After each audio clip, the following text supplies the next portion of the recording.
Chapter 611, Fate. Councilor Oravi was situated northeast of the Rorstad archipelago. The straight-line distance wasn't too great, but the safe sea route had required ships to take many twists and turns, causing the distance traveled to increase by several hundred nautical miles. It was originally a primitive island that harbored many kinds of beyonder creatures without any humans inhabiting it. After the hunting era came to an end, the Lone Kingdom banished certain criminals there, causing Oravi Island to gradually have villagers and towns. When more eastern islands were discovered and colonized, the area attracted many new immigrants due to the convenience of the sea route and its rich natural resources, making it a rather thriving port city. The light from the lighthouse tower appeared so warm in the dark environment as it led liners towards the harbor for them to dock. We've finally arrived. My gratitude to the Crimson Moon and Fate for blessing me. Darkwill jumped off the last gangway and stepped onto solid cemented ground. To be precise, apart from Fate, you should thank the Fool and Sea God for their blessings. Klein held his leather suitcase with one hand as he tapped his cane. Darkwill properly put away the ring box which contained the die of probability, and he didn't delay in asking where the bellman, Carnot, stayed. He rented a carriage and went straight for St. Draco Cathedral. He then entered the magnificent bell tower which boldly used the colors of red, blue, and yellow. Inside the bell tower, Carnot had a cramped room he could call his own. Knock. Knock. Knock. Darkwill knocked on the door thrice, eager to hand over the item on his person. With a creak, the brown wooden door opened and out came a large man who was slightly hunched. He looked to be in his 40s, and individually, there was nothing strange about his facial features, but when put together, it was filled with an unharmonious vibe. Klein only took a glance and discovered that his eyes weren't leveled. His nostrils were of different sizes, and his left facial muscles were slightly loose, causing the corner of his mouth to droop slightly. It was the complete opposite for the right side of his face. Carnot's legs were obviously of different lengths, and one of his arms was thick, while the other was thin. His entire body was highly disproportional, making him extremely ugly. Who are you? Dressed in a black robe, Carnot glanced at the duo. Are you the bellman, Carnot? Darkwill asked cautiously. Carnot chuckled with one corner of his mouth raised while the other stayed low. There shouldn't be a second person as ugly as me. Indeed. Darkwill nodded very honestly before laughing. I can tell that you have quite a good state of mind. To be honest, looks don't matter for a man. What's important is their skills in bed. Tisk, that's because you haven't seen ladies who only have fetishes for good looks. Having experienced the era of celebrities of the masses, Klein scoffed from the side. Carnot's expression darkened as he said, I don't wish to discuss such matters. You have problems in that area? No problem. I have different kinds of medicine that can treat all your problems. Before Darkwill finished his sentence, Klein took a step forward, afraid that he would end up being beaten to death. He put half his body between them as he said in a deep voice, he's Roy King's student. I figured. Roy King once described his traits. Carnot made way and invited the two in. His room was extremely tiny, with only a single bed and a cabinet which could be used as a dining table. The washroom was at the bottom of the bell tower. Darkwill pulled out a ring box and handed it to Carnot as he forced a smile. My teacher got me to hand this item to you. Carnot stole a glance at it and was clearly relieved to see 4 points. He said to Darkwill, you aren't as unreliable as your teacher described you to be. I can tell that you didn't attempt to use it.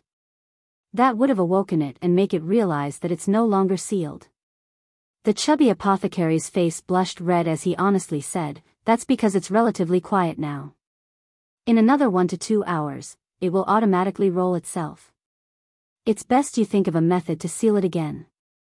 Carnot's face twitched. Again?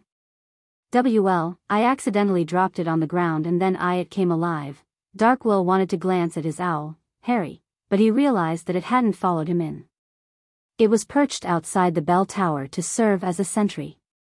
Carnot's eyes clearly widened as his hunched back nearly straightened. How did you arrive here? From his point of view, Roy King's student should have long died at the whims of the die. Darkwill hurriedly pointed to Gairman Sparrow and said, "It's all thanks to this gentleman. He's a powerful adventurer. He provided the most effective protection and a temporary method of sealing the die." "What method was it?" Carnot blurted out the question. Klein laughed and replied, "Trade secret." Carnot's expression changed a few times as he pressed his hand to his chest and bowed. "I thank you for your help on behalf of my organization." Darkwill continued, "Hiring him costs £1,000 and a request. The request is to help him find a mystical item with powerful offensive traits but without very serious and negative side effects. He will purchase it at a reasonable price."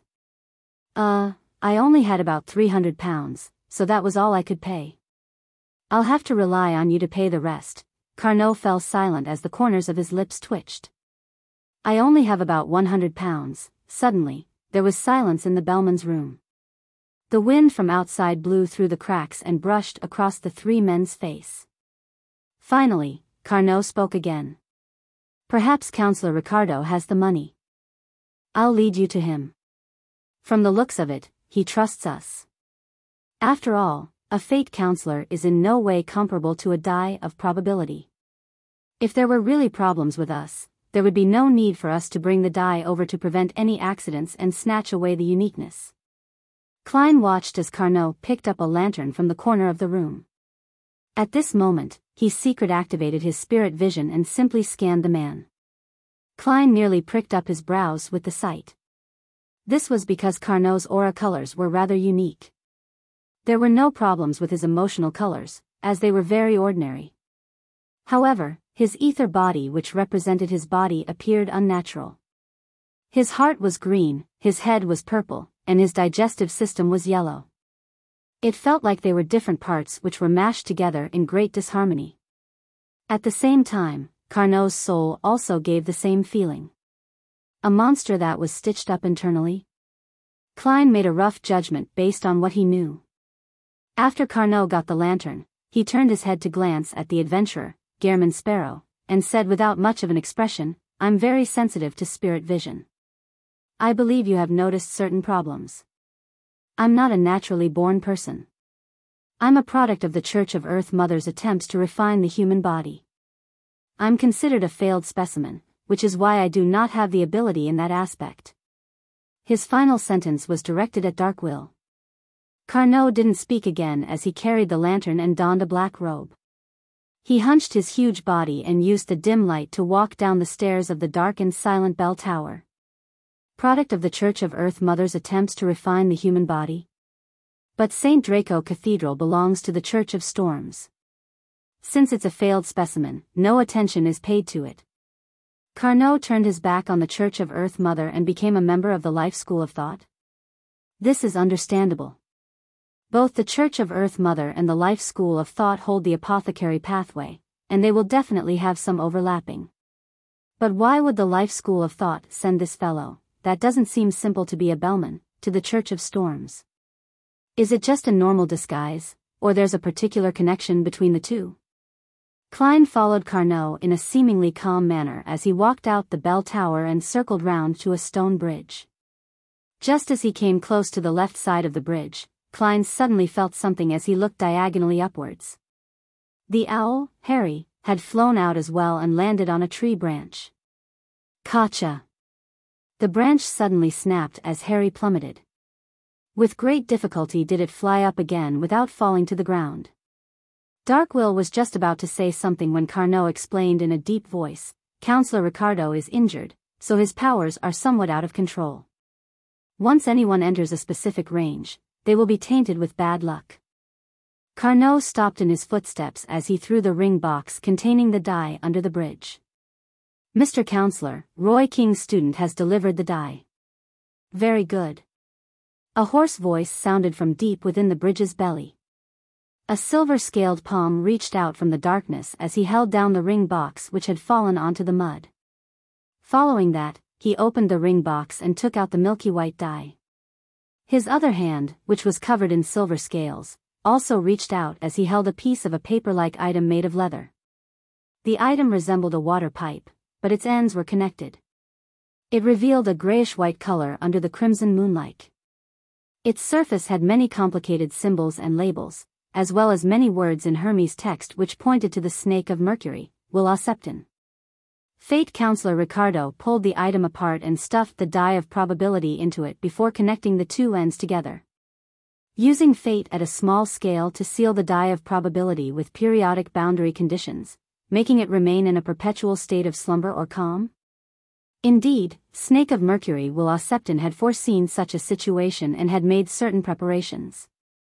Klein retracted his gaze in relief, and he heard Ricardo's hoarse voice. I already know of your agreement, Mr. Gehrman Sparrow. I will help you find the mystical item after I've recovered. As for the 700 pounds, I'll immediately augment you with good luck. Go to the few casinos in Orovie and make some bets and you'll receive the corresponding reward.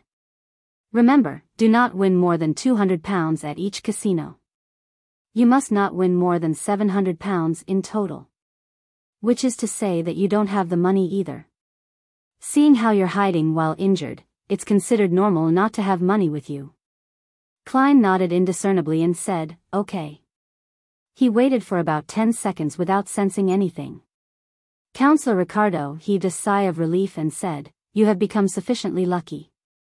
Is that so? Klein chose to believe him and didn't disturb Darkwill's report to a senior of how his teacher had been imprisoned. Based on Carnot's introduction, he found a nearby casino and sat at the blackjack table. After about 10 minutes, he walked out of the casino with a blank look. Not only did he not win money, but he had lost a total of 30 pounds. What happened to the good luck? Why did I believe him? That darn old man is terrible. Klein didn't hesitate to return to the stone bridge and approached its belly. That fast? You have pretty good luck. Ricardo laughed as he coughed under the dark bridge. At that moment, Dark Will and Harry had already found a nearby inn to live in. Klein replied without a change in expression, I lost. Lost? Ricardo ruminated over the word and couldn't formulate a sentence for quite a long period of time.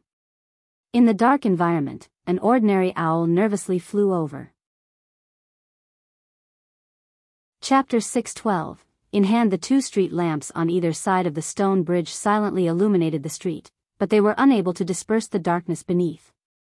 Only the crimson moonlight from high above could barely illuminate the brown soil.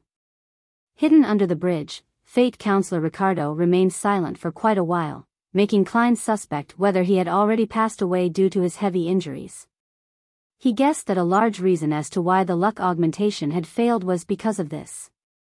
Just as Klein was about to ask a probing question to determine the situation, Ricardo coughed and said in a deep, hoarse voice, you live up to the reputation of being a powerful adventurer capable of temporarily sealing the die. What happened has exceeded my expectations. Ahem, I'm very curious as to why my luck augmentation on you had failed. I'm very regretful that I can't come out and meet you in person. Otherwise, I should be able to see what Beyonders from other pathways will find difficult to see, even if they possess relatively powerful spirit visions.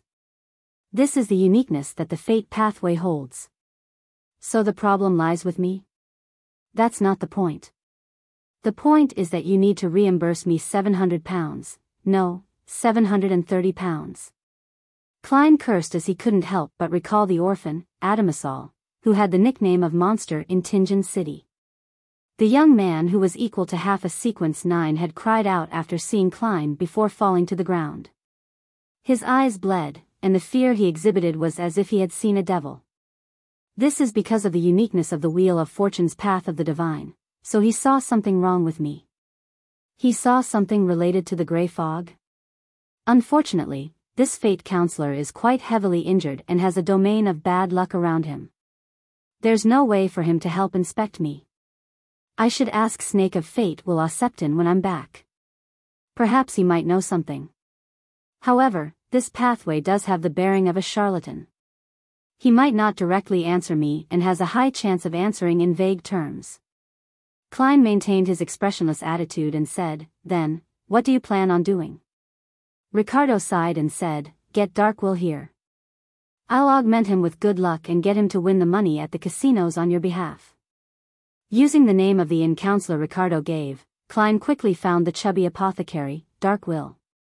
Then, while carrying the suitcase and cane, Klein watched as he kept winning money at the major casinos. By midnight, he had already won £750. After receiving the remaining £730, Klein realized a problem. The reason for the luck augmentation's failure was because of him. Why is that so? Klein held close his bulging wallet and frowned as he thought silently to himself. He quickly thought of the thin, invisible grayish-white fog around him and realized the reason. After advancing to faceless, the gray fog has integrated with reality to a certain extent. Not only can it help me screen off ravings that aren't too powerful, but it can also destroy any influence that changes my fate to a certain extent. Therefore, this counselor's luck augmentation was ineffective. According to this logic, bad luck to a certain extent shouldn't affect me either. What the heck? It doesn't make me become some unlucky fool, but it also destroys my chance of being a lucky man or winner. Klein secretly shook his head and followed Dark Will and the owl back to the stone bridge. He informed Ricardo of how to summon his messenger and to immediately send him news once he obtained any information on a mystical item with powerful offensive traits. After doing all of this, Klein found an inn at the Oravi Island's port city and got a simple room for himself. Backlund. In the morning, Emlyn White walked under his favorite gloomy skies, moving through the thick fog that couldn't be compared to those in November or December as he once again arrived outside Northborough's 7 Pinster Street. After pulling the doorbell, he straightened his back as he lifted his chin and waited patiently. When Leonard opened the door, he looked at the handsome but detestable face before making way and allowing the visitor to enter. He was still dressed in his home wear, comprising of a white shirt and black trousers. However, he had an additional dark-colored vest draped over him. "Have you considered the matter?" Leonard asked with a smile. "No problem." Since it wasn't his money, Emlyn had no intention to haggle. He even believed that with the attitude displayed by Leonard, there was a high chance of having the price raised if he tried. Leonard gently nodded and smiled. "Very rich. I can tell that you're trying to lead me to say more." Emlyn silently scoffed and replied, "That's not something you need to concern yourself with." With that said, he raised the suitcase in his hand and opened it, revealing £7,000 in cash. Leonard took out each stack of cash and thoroughly checked it carefully. Then, he pulled off the red glove he wore on his left hand and handed it to Emlyn. "This is the mystical item you require. It can change colors to disguise itself. It's called Tinder. It can raise the wearer's charm, making his words be equipped with great persuasiveness. It can steal the beyonder power of a target within 50 meters. The more you understand the target, the easier it is to steal the power you wish to steal. The less you know, the more random it becomes, and it relies on luck. When the target is at sequence 6, there is a chance of failure. The higher the sequence, the higher the chance of failure. After the theft succeeds, the target will lose that beyonder power, and it will take at least 12 hours to recover. The owner of Tinder will be able to use it adeptly for 10 minutes. And the reason why it's expensive is because it has very few negative side effects." Emlyn, who silently took in the introduction, had his interest piqued by a mystical item like Tinder. He asked, "What are its negative side effects?" Leonard combed his hair and smiled. "First, when wearing it, there is a small probability of losing something on you. Second, when using it, a particular beyonder power belonging to you will be lost for at least 12 hours, but during this period, it will be the only beyonder power lost. In other words, even if it's used repeatedly, there will only be one power lost the entire time. Compared to the many sealed artifacts I know of, its negative side effects are indeed trivial." Emlyn cleared his throat as he nodded. He received Tinder and checked it carefully before taking out the stacks of cash from the suitcase and placing them on the coffee table.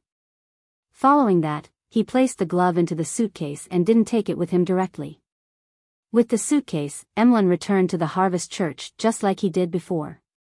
Once he entered the priest's break room, he set up a sacrifice ritual. The illusory and mysterious door opened as the red glove tore through the dark and deep void as it was sent directly above the gray fog. At the moment the gray fog made contact with the glove, a tiny, distorted, terrifying face suddenly appeared. It kept evaporating as it struggled to sustain itself. Upon seeing this scene, Klein wasn't surprised. After all, the grandpa residing in Leonard's body was an angel of the Marauder pathway. If Amon could do it, it was quite certain that he was capable of doing the same. For this, he had made sufficient preparations. He believed that even if the grandpa had really reached Amon's level, he was able to wipe out the corresponding aura without making him sense the existence of the gray fog, making him take action on Emlyn. Picking up the sea god scepter, which had long been placed in front of him, Klein made the blue gems light up at the same time from a commanding position. Suddenly, silver light bloomed above the gray fog as the lightning carried portions of the gray fog's powers like a storm, zapping the tiny illusory face. The face dissipated completely before it could even cry out, leaving behind a dead translucent worm with 12 transparent rings. Worm of time, but it seems weaker than Amon. Klein muttered as he beckoned with his hand for the red glove and familiar worm to fly to him. After some serious scrutiny, he confirmed that the worm was basically identical to the one Amon's avatar had left behind. My dear poet's grandpa is of the same sequence as Amon? Sequence 1? No, not necessarily. Perhaps this is a unique trait of one of the earlier sequences. If it's really a sequence 1, the notion that Amon is the son of the creator and a king of angels makes it possible that he has fused with the uniqueness or has another sequence 1 characteristic. Klein made a guess, but he was unable to verify it.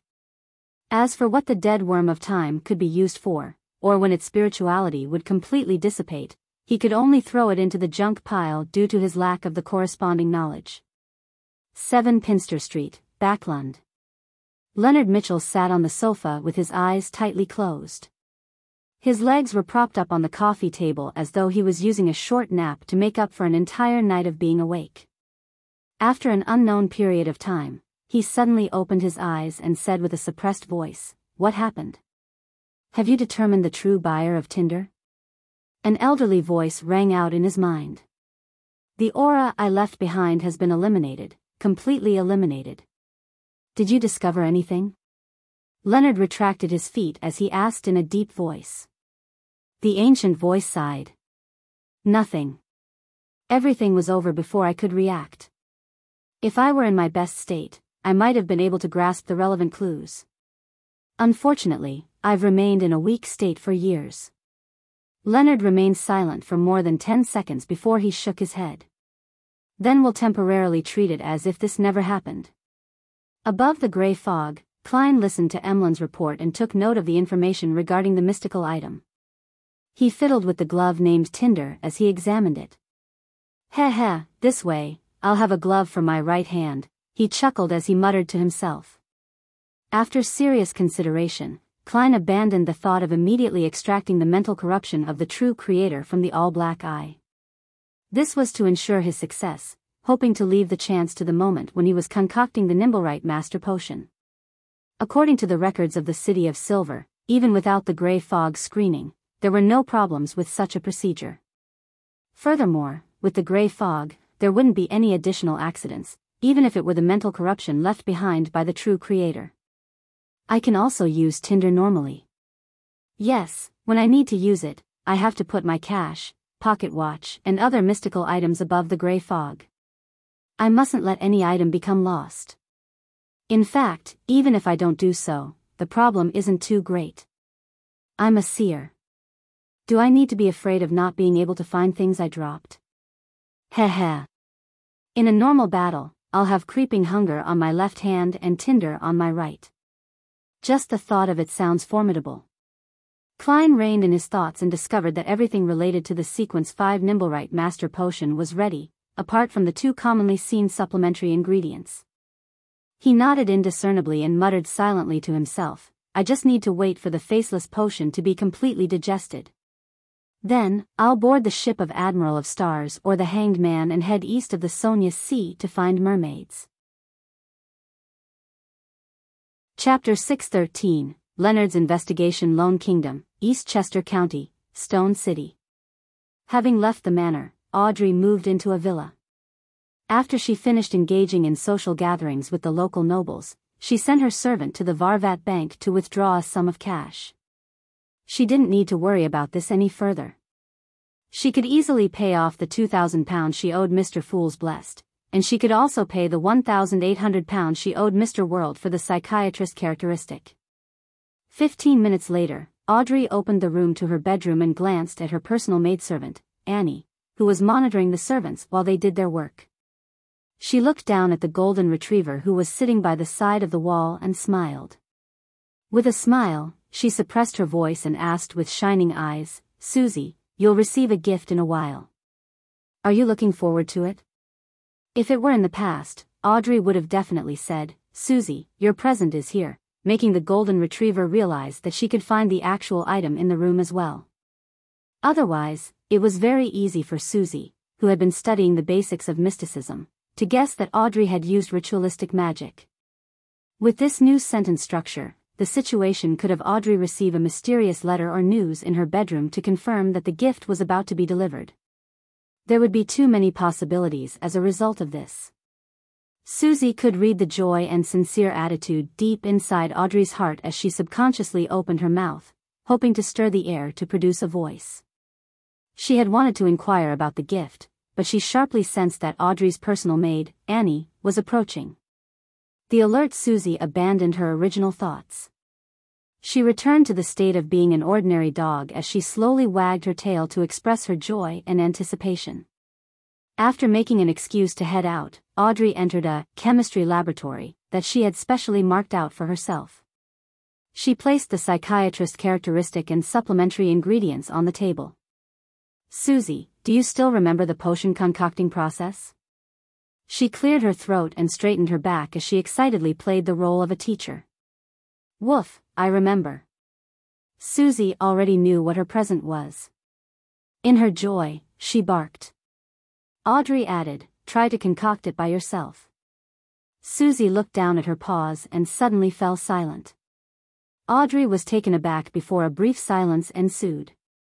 A few seconds later, before the golden retriever could speak, Audrey covered her mouth without any atypical response and giggled. "All right, Susie, there's no need to say a word. I know what you wish to say.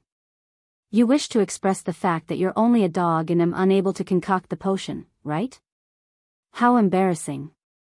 At the same time, Audrey, who wore a charming and graceful external bearing, face-palmed herself inwardly. "Woof." Susie nodded forcefully. Audrey took the opportunity and turned around. Soon, she finished concocting the psychiatrist potion. She had previously asked Susie and learned that she had already finished digesting the potion on Wednesday. That's less than 2 months. Yes, a large reason has to do with how Susie isn't being noticed. She can run about anywhere in the manor or villa and eavesdrop, allowing her to read the true thoughts of the maidservants. That's good as well. She will always share the tidbits with me. If not for her, I wouldn't have known of the dark sides of many people who appear normal and kind usually. Audrey poured the potion into a bowl and placed it on the floor. She watched as Susie went over and began licking the potion as she couldn't curb the anticipation in her heart. Susie might be influenced by the potion and become unstable. But it's all right. Psychiatrist Miss Audrey is already prepared to use placate at any moment. Yes, I prefer the name psychoanalysis. That sounds more professional. Audrey stared at Susie with her beautiful emerald-like eyes with great seriousness and discovered that Susie's pupils were gradually fading and turning vertical. Dark gold scales seemed to grow beneath her thick fur, and the spirituality that belonged to Susie kept radiating outwards as though it was interweaving with the entire villa space. After calming her somewhat nervous emotions, Audrey scrutinized Susie's state. As long as something abnormal happened to Susie, she would immediately use the beyond her power, psychoanalysis.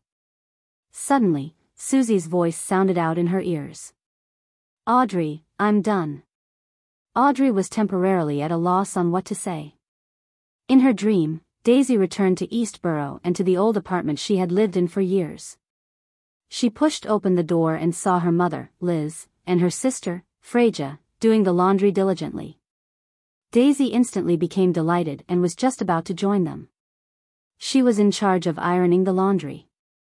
At this moment, she heard knocking at the door. She turned her head and realized that the visitor was a young man in a black and white checkered police uniform. The officer had black hair and green eyes, with a somewhat blurry face. He held a notebook and fountain pen as he asked, "In the Capim case, apart from what you mentioned, is there anything else you didn't mention to us?" "It's all nothing important," Daisy answered in a rather groggy manner. The handsome officer looked down at his notebook and said, "It's fine. I'm willing to listen." Daisy looked back at the clothes which were hung up, feeling as though she had forgotten some instructions. She honestly described all sorts of trivialities. "In the end," she said, "after I was abducted, my mother and sister had hired a private detective to search for me. His name is Mr. Sherlock Moriarty. He's a good man. Although he didn't find me directly, he later contacted a reporter to help me get compensated with the foundation money." The black-haired and green-eyed officer looked up again and glanced at Daisy before revealing a warm smile. "Very good. Your answer is very satisfactory. Do you still remember the private detective's appearance?" Daisy nodded. Without any alarm, she saw Mr. Sherlock Moriarty standing beside her. The detective had grown a thick beard and wore gold-rimmed glasses. It was almost identical to the one in her memories.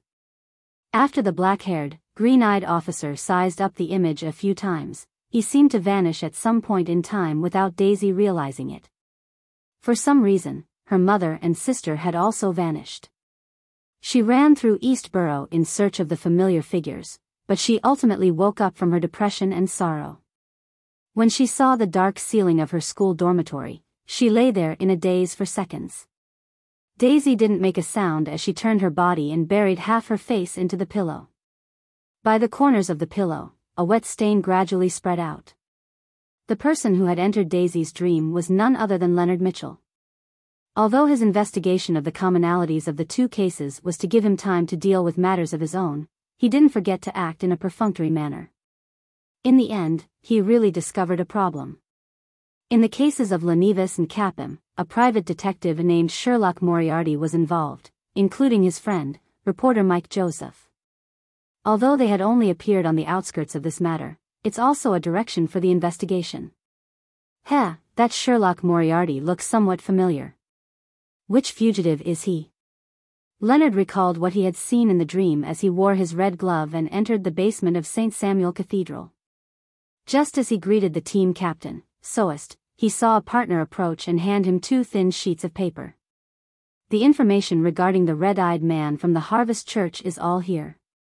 "Thank you. Do you want to have lunch together?" Leonard asked with a smile. The Nighthawk shrugged and said, "No, as long as you stop making me have nightmares." "Deal." Leonard smiled as he received the dossier. He stood there without being in a hurry to sit down as he casually browsed through it. Emlyn White. A vampire. Currently under the jurisdiction of the Church of Earth Mother. He once vanished for a period of time. His parents had hired private detectives to find him. Thanks to a particular Mr. Stewart, this matter was ultimately resolved by the famous detective, Sherlock Moriarty. Leonard's smile gradually froze as his expression turned serious. Sherlock Moriarty? He repeated this name in his mind. Klein wasn't in a rush to find an opportunity to engage in true acting. He toured Orovie Island's port city with the mindset of a tourist, finding a brief and rare moment of relaxation in his tense life. This city had mostly immigrants from Lone. The cuisine wasn't much different from the east coast of the kingdom, with the only difference being that there were rare fruits and all sorts of seafood here. It was also quite a unique trait of the city.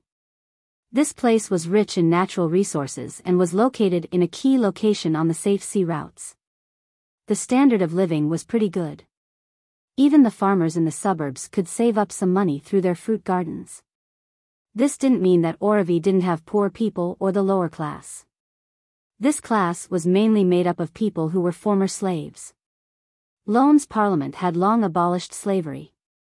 After chewing a juicy and sweet fruit, Klein watched the sky turn dark. He took a turn at the corner of the street and entered a bar named Sweet Lemon. It was a famous gathering place for adventurers in Orovie. Klein planned on buying the 2 remaining supplementary ingredients of a Nimblewright master, the relatively common Drago tree bark and Sonia golden spring water. At this moment, the bar was rather lively. There were many people holding up cups around the boxing ring as they cheered loudly. There were people who looked like adventurers at the surrounding tables. They were discussing all kinds of rumors in hushed tones.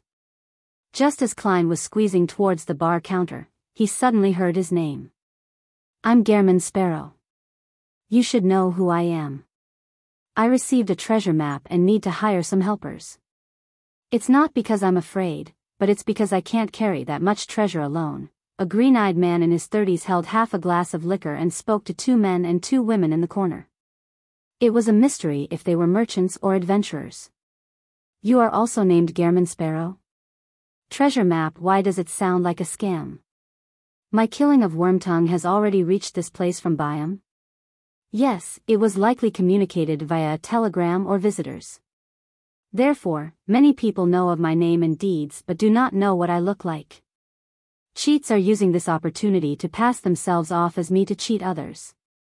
Klein moved over as he came to a realization. The green-eyed man drank a mouthful of liquor and slammed the glass onto the table. "I don't mind whether you refuse or agree, but I hate it when people make me wait. Do you wish to be like Wormtongue?" The young man opposite him said, slightly intimidated, "I know you're a powerful adventurer, so?" The green-eyed man cut off the man's words. At that moment, he felt his collar tighten as he was lifted up by someone and thrown out the door. Klein didn't provide an explanation as he directly threw the man out of the door with a stoic expression. Then, he drew his revolver and aimed it at the spot where the man had fallen to the ground. He pulled the trigger without any hesitation. Bang! Just as the green-eyed man fell to the ground, he saw a spark light up at the ground near his crotch. He was so frightened that he swallowed back his cursing and scrambled away. Without any explanation, his weak performance proved that he wasn't Gehrman Sparrow. Klein ignored the victim who stood there in a daze. He politely blew at the mouth of his revolver before stuffing it back into his underarm holster. Following that, he walked slowly to the bar counter in the resulting silent atmosphere. Chapter 614, Adventurer Association. Klein sat in front of the bar counter and slammed his fist onto the counter. 1 glass of Southville beer. Behind him, a few bouncers hesitated about whether to come over to give him a warning or pretend that no one had fired a shot. The bartender signaled to the bouncers with his eyes as he picked up a glass and chuckled. "Why don't you try a cup of sweet lemon? Our boss once went to Trier to learn cocktail mixing. He has mastered many of the cocktail recipes left behind by Emperor Roselle, and he has created the most popular sweet lemon in Orovie on his own." Klein wasn't moved as he calmly replied, "I only drink beer." "All right." The bartender wasn't in a rush to get the bottle of Southville beer as he said with a smile, "Sir, are you an adventurer?" Klein nodded without saying an answer. The bartender didn't hesitate as he said with a smile, "Perhaps you should meet our boss. He's very friendly to new adventurers and is willing to treat them to drinks. Besides, there will be some aid offered to you."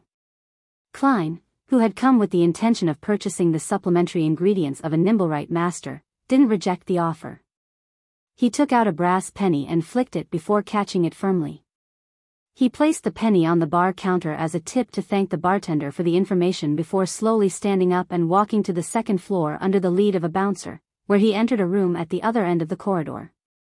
The room was covered with thick, brownish-yellow, soft carpet.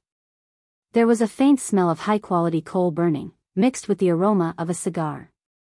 A middle-aged man with his blonde hair combed neatly backwards was leaning on a reclining chair, sucking at his cigar as he read the papers.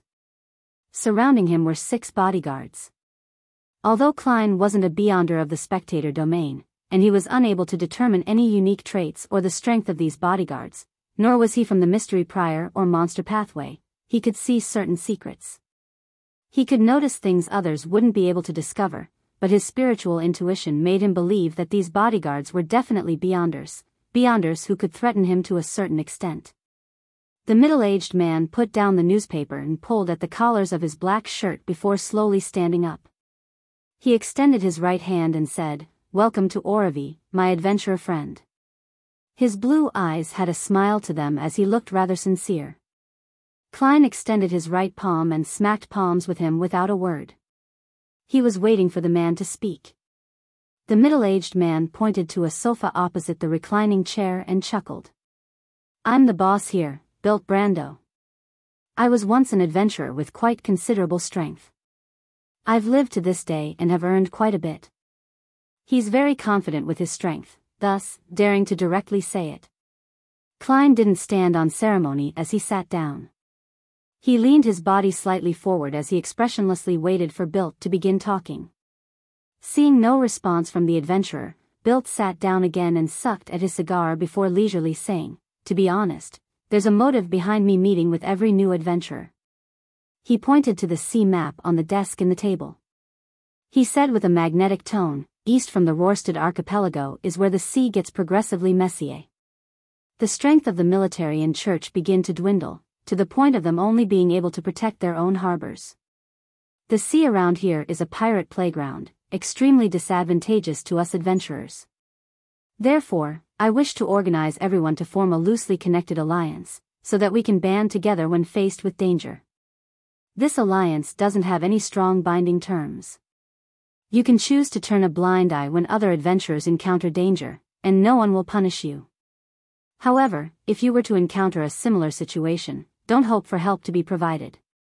In addition, I can promise one point: adventurers of the Alliance will be able to get the prices of the lowest nature when purchasing items from me. When selling their spoils, they will at least get market price." After finishing the description, Bilt smiled at the new adventurer. He chuckled and asked, "What do you think of it? Are you interested in joining this loose alliance? Don't worry. You won't need to make any additional payment. Our purpose is only to render assistance when faced with pirates." Klein nodded. "It sounds pretty good." "Huh, I think so too. I once thought of naming this association the Adventuring Brotherhood, but I felt that Brotherhood is overly constrained, so I changed it to Adventurer Association," Bilt said in a self-deprecating manner. Having said that, he lowered his hand with the cigar and smacked his lips. He shook his head and smiled. "Sorry, I forgot to ask your name." Klein maintained his posture and replied in a deep voice, "Gehrman Sparrow." "Gehrman Sparrow." Bilt's eyelids jumped as his smile instantly stiffened. The guards around him clearly tensed up as though they were facing a formidable enemy. Bilt rapidly composed himself and didn't verify whether he was the real Gehrman Sparrow or a cheat who was only passing off as Gehrman Sparrow. He chuckled and said, "Is there anything you wish to buy? I have quite a lot of good stuff over here." "Sonia's golden spring water," Klein said with a calm expression while inwardly feeling cautious. He didn't mention the Drago tree bark since there was a high chance of buying the ingredient at herb stores. Bilt Brando heaved a sigh of relief and smiled. "Easy. 30 pounds for 100 milliliters, trust me. Even if you head to Sonia Island, it will only be a few pounds cheaper than this price. Those barbarians from Faysac have sealed off the fountain source, so it's difficult for others to get any of it." "Deal." Klein had a rough idea of the price of the Golden Spring water, and he knew that 30 pounds for 100 milliliters was indeed rather cheap. After completing the deal, Bilt was just about to speak after some deliberation when he suddenly heard knocking. After receiving his permission, a bouncer entered and leaned over, whispering into his ear. Bilt's expression instantly sank as his entire person appeared abnormally cold. He suffused an indescribable killing intent. Indeed, he has quite impressive strength. If he wasn't a famous adventurer in the past, he was a famous pirate. He should be a mid-sequence Beyonder. Klein looked at him as he calmly made an assessment. Bilt turned his head and said to Klein with some difficulty, "Mr. Sparrow, I have matters to tend to. We can have drinks together if the opportunity arises." "Okay." Klein slowly got up, without any intention of involving himself in Bilt's matters. Of course, this didn't mean that he wasn't curious, but curiosity was never something that could change the way he did things. After leaving Sweet Lemon, Klein successfully returned to his inn. City of Silver, daytime, which was marked by frequent lightning. After Derek Berg finished practicing all the different Beyonder powers of Solar High Priest, he followed the edge of the training field and headed for the Twin Towers. After numerous tarot gatherings, he gradually gained an understanding of the pattern and roughly knew the frequency of the alternating lightning before he would be pulled above the gray fog by Mr. Fool. And now was the final day. Because of this, he had to go to the library to read through historical information involving ancient gods, so as to offer them to Mr. Fool. After passing through the partitioned area of the training field, Derek subconsciously looked inside and saw exploration members resting inside. It was the exploration team led by the 6-member council's chief, Colin Iliad. They had recently finished the exploration based on the information they had received from Jack, and they had returned to the City of Silver where they were now in quarantine. Derek retracted his gaze with a somewhat heavy heart as he went all the way to the steeple and went to the 3rd floor where the library was. He was just about to walk to the bookshelf that held all the ancient books on legends when he caught a familiar figure through the corner of his eye. It was a fair and beautiful woman in her 30s. She wore a long black robe embroidered with mysterious purple patterns. Her curly silvery gray hair cascaded down. She was none other than the elder of the 6-member council who had been imprisoned for a prolonged period of time, Lovia Tiffany. She swept her faint gray eyes over as Derek felt his soul being penetrated. He couldn't help but stiffen for a second. "Greetings, Elder Lovia." He hurriedly lowered his head as he pressed his hand to his chest. Lovia walked over and nodded gently. "I've been removed from quarantine." She turned and left after calmly saying that, as though she was making an announcement. Derek stood on the spot as a layer of cold sweat seeped out from his back. Why has she been released? The 6-member council has already determined that she's all right? Derek thought as his nerves tensed up in an abnormal fashion. Monday afternoon, above the gray fog. Klein placed his elbows on the armrest as he crossed his fingers and watched as beams of crimson light lit up before receding into blurry figures. Then, he heard Miss Justice's brisk greeting. "Good afternoon, Mr. Fool."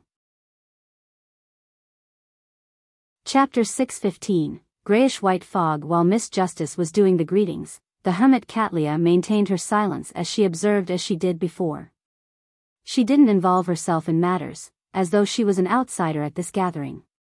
She watched as Miss Justice and Miss Magician conjured their Roselle diary pages to pay off their previous debts. Then, she carefully glanced at Mr. Fool without daring to look straight at him. Yet, she still wasn't able to see further through the special gray fog.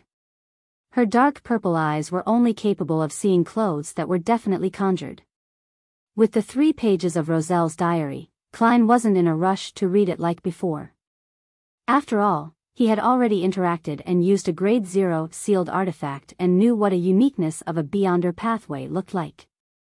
He had even intimidated such a divine artifact, so he believed that regardless of Emperor Roselle's content, there was nothing that could shock him greatly. Unless he was given a demoness blessing by some powerhouse with a unique ability and temporarily became a woman.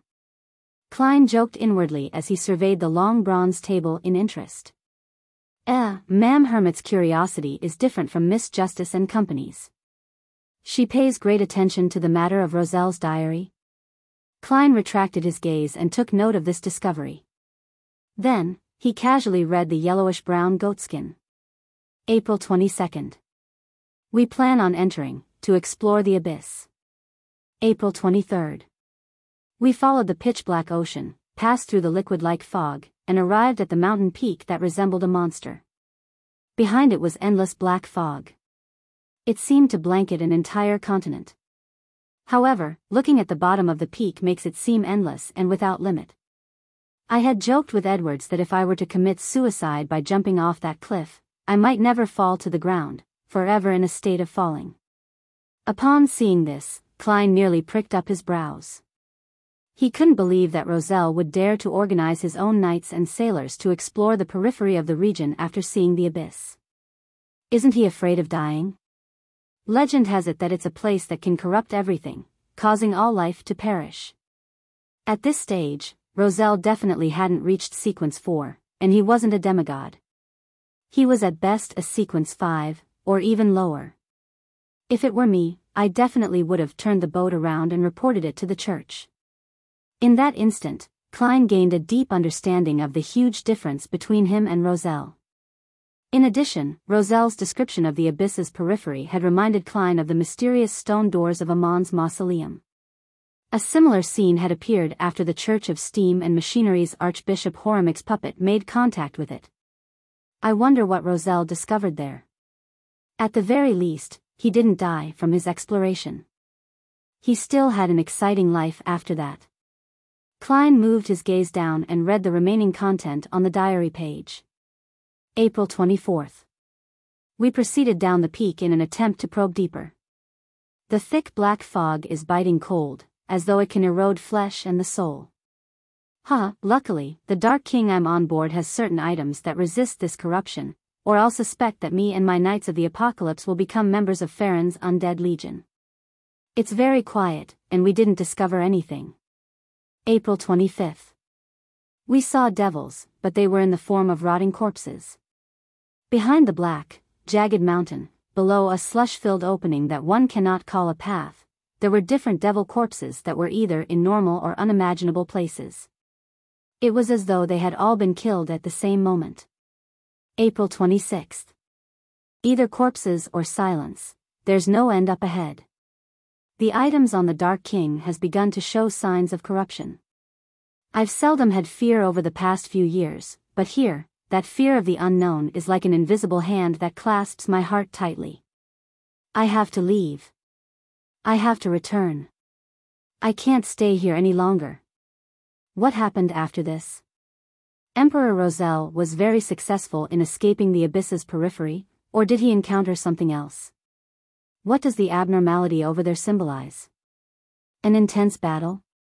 Klein subconsciously had some sense of anticipation as he flipped to the second page, only to be let down that it wasn't connected. May 8th. My beloved Bernadette is almost 2. The older she grows, the more likable she is. She's indeed a young lady who doesn't let down the excellent genes of her mother, and I, hearing her clearly call me daddy and seeing her bubbly figure, I suddenly felt a sense of satisfaction. Ever since I transmigrated to this world, I've done many things. I can say that some aren't honorable, but I've not felt any shame about it, nor have I ever regretted it.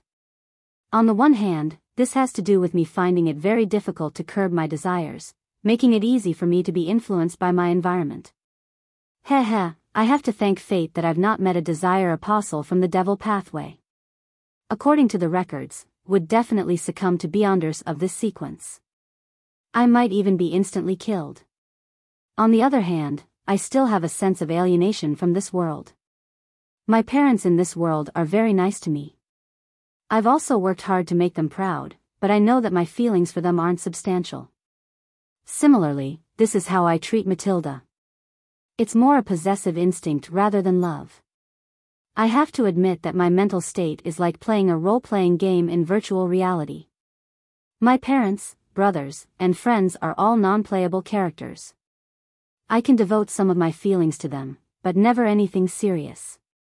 Therefore, I can join all kinds of corrupted gatherings without any sense of guilt. I can face people I know well in a cold, ruthless manner. It's just like when I played the Elder Scrolls. I could slaughter an entire village just for a chicken. But after Bernadette was born, I realized that I had an additional sense of belonging to this world. I was no longer as estranged from it. This is my child, a living child of mine. Perhaps this is what so-called maturity is. Without children, it's impossible to realize this feeling. No, I don't even have a girlfriend. However, I have to be alert about this state of mind that's mentioned in this entry. It might not exist in the past, but it doesn't mean it wouldn't appear in the future. The higher the sequence, the greater one's godhood is than their humanity. Klein sighed silently as he flipped to the third diary page. January 6, a brand new year, a brand new beginning. After advancing to artisan, I finally have the powers to do that thing. That is to create the mysterious silver plate in my memories. There is a high chance that my transmigration was a result of it. In fact, after I became a savant, I could already recall its appearance, as well as the strange symbols and patterns on its surface. But the past me could clearly sense that I wasn't able to replicate something like that. January 9th. I finally succeeded after repeated failures. Holding the silver plate filled with special symbols and patterns, I tried hard to inject my spirituality in a bid to activate it. An endless grayish-white fog seemed to surface before my eyes, but nothing happened. Is it a problem with the material, or am I lacking certain requisites? January 10th. According to my recollections of my transmigration experience, I restored my past state, believing that I no longer lacked anything. However, the mysterious silver plate only showed me the strange gray fog. It wasn't able to help me do anything. Since this doesn't work, how did I succeed in my transmigration back then? I temporarily gave up on my attempts, and I destroyed the silver plate I created. Perhaps when I'm a high-sequence Beyonder and become a demigod, I will have a way to interpret those patterns and symbols to figure out the truth behind my transmigration. Yes, I'll definitely become a demigod. I'm the protagonist of this era. Grayish-white fog? The Emperor saw an endless grayish-white fog after replicating the mysterious silver plate from Earth. Klein's eyes suddenly shrank when he read the diary entry. There happened to be an immutable endless gray fog beneath his feet. Could it be that our transmigrations have to do with this mysterious space? But why is the Emperor unable to enter, but I can? According to the Emperor's diary entries of the last few stages of his life, he definitely didn't crack the mystery of the silver plate. Otherwise, he wouldn't have not thought of this place when he was in his moment of great despair and mania. He wouldn't have not used this place as his crutch. Klein raised his head as his gaze landed outside the ancient palace. He recalled that deep in this mysterious space, there was a staircase of light that seemed to lead to heaven. It seemed to correspond to his sequence. The staircase appeared to be built for giants, and its destination was the gray fog which seemed to support something that stood in midair. The secret of our transmigration lies there? Klein made the diary pages in his hand vanish before he leaned back into his chair and said with a normal tone, "You may begin." Derek originally wished to bring forward his request to purchase the Sequence 6 potion formula after Solar High Priest, but Elder Lovia's release made him temporarily abandon his plans. He couldn't wait to mention everything that had happened, wishing to obtain the necessary guidance. Considering how this was still the transaction segment, he held back his desire as he waited in silence. There's something on Little Son's mind. Something unexpected happened in the City of Silver? Audrey thoughtfully retracted her gaze and similarly didn't request to purchase anything. At this moment, Alger surveyed the area and voiced out. I need the potion formula of Ocean Songster. Indeed, he's already a Sequence 6, a wind-blessed. Isn't he someone from the Church of Storms? Why is he looking for the Ocean Songster's potion formula elsewhere? Obtaining it internally from the church is a lot easier. He has secrets he wishes to keep from the Church of Storms, or was he just pretending to be someone from the Church of Storms? Catlia instantly had many theories as she gently took note. I can help you take note. Upon noticing the hermit's response, Alger asked, Ma'am, is there anything you need? I can search for clues ahead of time, so as to trade for the potion formula. Chapter 6:16, Silver Lining. What do I need? Catlia silently chuckled, having sensed that the hanged man was probing her with a very ordinary question. Any needs meant clues.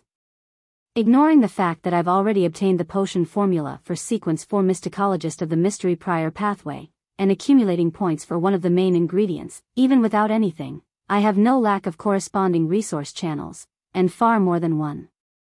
Catlia had another thought as she recalled the Sea God Scepter which Mr. Fool wielded. She then smiled and said, I need a mystical item at the demigod level. The kind with acceptable side effects. At that instant, Alger nearly retorted, asking her not to crack a joke. Even in the Church of Storms, one wasn't necessarily capable of obtaining a similar item for years, much less a Beyonder who was obviously only a mid-sequence Beyonder. If I had an item at the demigod level without any real negative side effects, why wouldn't I keep it for my own use? Alger knew that the hermit was using mockery to respond to his attempt at sounding her out, but he wasn't as irascible as his peers. He slowly took a deep breath and said, "I'll keep an eye out. But ma'am, you should know very well that just an effective clue towards such an item might be enough to cover the cost of an ocean songster's potion formula." Very staid. Not easily angered. This is very different from the usual style of the Church of Storms. Was the conclusion of my first observation wrong? He's only disguising himself as a priest of the storm? No, I can't think of it that way. This might also be because he doesn't dare to flare up under Mr. Fool's watch. Or perhaps, he's just an odd one out in the Church of Storms. There might not be many, but it's not extremely rare. Katlia wasn't greedy. She didn't sound him out a second time as she nodded. I know. As the conversation between the two came to an end, no one made any requests during the transaction segment. A number of members already had the means to obtain whatever they needed, so there was no need to make any requests for purchases. It was mainly Audrey and Furs who were waiting for the subsequent potion formulas.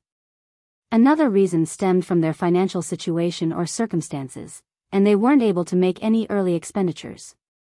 This included Emlyn, who was filled with desire for the Sanguine's Viscount inheritance, as well as Miss Magician who wanted a mystical item. Indeed, as everyone slowly cast off their statuses as low-sequence Beyonders, advancements are no longer that fast.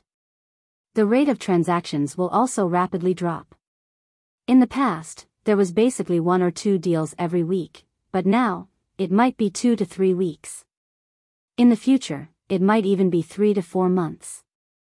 Without knowing whether it was for the better or worse, Klein nodded gently to indicate that it was time to engage in the free exchange. Audrey looked at Derek and waited for him to describe the unexpected situation at the City of Silver. Derek didn't let her expectations down. Before anyone could speak, he earnestly said, "Elder Lovia has been released. I encountered her at the library." Shepherd Lovia has been released? Using flesh and blood, the entire team that she led was corrupted by the true creator, so how can she be without any problems? What is the 6-member council thinking?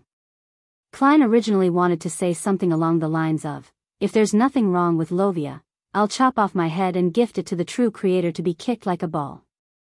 However, considering how swears and curses involved deities in them and might lead to terrible consequences, he rationally changed his thoughts. "Of course, I don't have to be that careful with me above the gray fog." He sighed inwardly. Elder Lovia has been released? That shepherd? Audrey quickly recalled what the name meant. Back then, Little Sun had used Blasphemer Amon's possession. Mr. Fool's helped to expose the fact that the entire exploration team had been corrupted by the true creator. As for the team, it was led by Lovia. Her job as a shepherd happened to correspond to the secret suppliant pathway of the true creator. Yes. Derek nodded earnestly as he looked towards the hanged man. Alger thought for a moment before asking, "Has your chief returned to the City of Silver?" Why would Mr. Hanged Man suddenly ask about this? Ah, right. To release such an important figure, it's impossible that the other elders of the 6-member council wouldn't wait for the chief's return. If the chief has yet to return, and that they had decided this without his consent, it goes to show that the situation is even more terrible than one can imagine. It was so terrible that they couldn't even await his return. If the chief has already returned, then the reason for releasing Lovia has a high chance to do with the outcome of the exploration. This is because, according to Little Sun, this is the only exploration in recent times for the City of Silver. Sigh, why didn't I think of this? Audrey, you're still lacking in experience. Audrey reflected and consoled herself in thought. Yes, not long ago. Derek was surprised by Mr. Hanged Man's accurate guesses. At this moment, Furs, who had been listening quietly, combined what she knew from before and suddenly had an idea. Mr. Sun, could this be the situation? Your chief led the exploration team and that little boy, Jack, to seek out a path that leads to the outside world, but they realized that the power of the true creator is required. Heh, this isn't a lie I'm fabricating, but an inference of the facts. The father of that boy, Jack, belonged to the Aurora Order, and they were seeking the holy residence of the true creator before arriving where you are. Therefore, for the entire city of Silver, your chief decided to release Shepherd Lovia after returning. If that's really the case, Mr. Sun would be in grave danger, Audrey said with worry. Furza's words sank Derek's heart. At this moment, Alger shook his head. No, I have the exact opposite belief. Miss Magician's inference is identical to my theory, but I believe this will make it safer for the Sun. Why? Derek's heart calmed down as he asked. Isn't that simple? Balance. Klein scoffed inwardly. The danger of the true creator is noticeable by any sentient creature with eyes and a brain. Your chief will definitely not put all his chips on him. He definitely needs a force that can counterbalance the true creator. As for you, the one who exposed their ploy, you were possessed by Blasphemer Amon, so you might represent another possibility. The more Lovia and company wish harm upon you, the more the chief and the other elders will protect you. This way, they would turn a blind eye to whatever suspicious aspects you didn't manage to erase, Alger explained simply. This ends up being a silver lining? Furs was stunned. Mr. Hanged Man makes a lot of sense. When it comes to analyzing matters in the situation, I'm still far from matching him. Audrey felt somewhat depressed. She even thought of puffing her cheeks, but she immediately realized that it wasn't an elegant act. All she could do was keep those thoughts to herself. For the rest of the members, Emlyn, who didn't know much about Lovia, had a hard time keeping up. However, he knew about Jack and the repeated cycles, so he was barely able to understand the discussion. In order to break out of the City of Silver's conundrum, they released a danger that has the true creator involved. Emlyn inwardly made a guess. Compared to him, Katlia couldn't understand a word. She felt as though she was from a completely different world compared to the other members. I actually have a feeling of admiration despite my incomprehension of what they said. The last time I had this feeling was several years ago. Back then, I was still very weak. There were some inklings in the previous tarot gatherings, especially so when it involves the City of Silver, but never has it been as serious as this time. Also, why are they discussing the true creator and Blasphemer Amon so naturally? It should be the Blasphemer Amon I know of. They're only mid-sequence Beyonders. What have they actually done in the past? Katlia's confidence as a powerhouse suffered a setback at that very moment. After hearing Mr. Hanged Man's analysis, Derek first heaved a sigh of relief before asking with tense nerves, could this result in our City of Silver being destroyed by the fallen creator? He originally wished that Mr. Hanged Man could provide him with an answer that could relieve him, but he ended up hearing the man say in a deep voice, that possibility can't be ruled out. Then what should I do? Derek earnestly sought advice. Under the situation of us not understanding what your chief and the other elders of the 6-member council are up to, I cannot provide you with any suggestions, but I don't think you need to be in such a panic. Alger raised his head to glance at Mr. Fool, who was silently looking at the members from the end of the long bronze table. Tracing his gaze, Derek subconsciously looked over and saw Mr. Fool, whose extremely blurry figure was covered in the gray fog. He instantly felt a sense of serenity, and he couldn't help but recall that holy and powerful angel. Although I've foiled several of the true creator's ploys, I'll definitely not last a second if I were to really clash with him. The situation will devolve into the fool coming to his doorstep, but the true creator finding the fool completely lacking. Klein maintained his casual listening state, without saying a word or showing any expression. Derek retracted his gaze and said to Alger, Mr. Hanged Man, thank you for your help. I will try to figure out what Chief and the others are planning. With the matter coming to an end, Katlia deliberated before saying, was the Blasphemer Amon you were talking about before referring to the ancestor of the Amon family in the 4th epoch's Tudor Empire, the son of the creator? Son of the creator? Audrey was stunned by what Ma'am Hermit said. She instinctively turned her head to the end of the long bronze table and discovered Mr. Fool sitting there calmly, as though he was tacitly confirming Amon's other identity. Chapter 617, The Mysterious Adam, the Son of the Creator? Alger was stunned by the hermit's description as he couldn't help but twitch his brows. However, he didn't directly inquire further because this could very likely expose certain matters. Besides, he was very confident that there would be other members asking. The Son of the Creator? Furs asked with piqued interest. She never expected that Amon had such a shocking identity, aside from the titles like Blasphemer and King of Angels. She was filled with curiosity over this. Catlia swept her a look and said without a change in tone, "Legend has it that back when the original creator split into the various deities and races, his body produced 2 babies. One of them was Blasphemer Amon. The mural inside Amon's mausoleum was somewhat different from your description. Back when Amon and Adam was born, the creator had just awoken and withdrew the authorities of the ancient gods. He was seated high on a holy mountain and was surrounded by angels as they praised him. There were no signs of him dying or splitting. That mural does have something in common with the City of Silver's historical records. Perhaps the creator had really awoken twice. And perhaps the original creator and Amon's father, the creator as recorded by the City of Silver, aren't the same person. Both of them have an inheritance relationship." As Klein listened to Ma'am Hermit's description, he began theorizing. Amon is actually the son of the creator. Such a status is in no way inferior to the true gods. As for Mr. Fool, our tarot club was able to easily purify his avatar and stop his possession. Audrey recalled the past matters and suddenly felt that she had unknowingly exceeded many ordinary beyonders. The circles and levels of knowledge exposure that the two groups had differed by more than 100 times. She asked with piqued interest, "Ma'am Hermit, do you know the other son of the creator?" "Adam," Catlia answered succinctly. Audrey was clearly taken aback. This was because her question only required a yes or no. After receiving the confirmation that she knew, she would ask for the details and make it clear that she was willing to pay for it. Who knew that Ma'am Hermit had directly given her the name, Adam?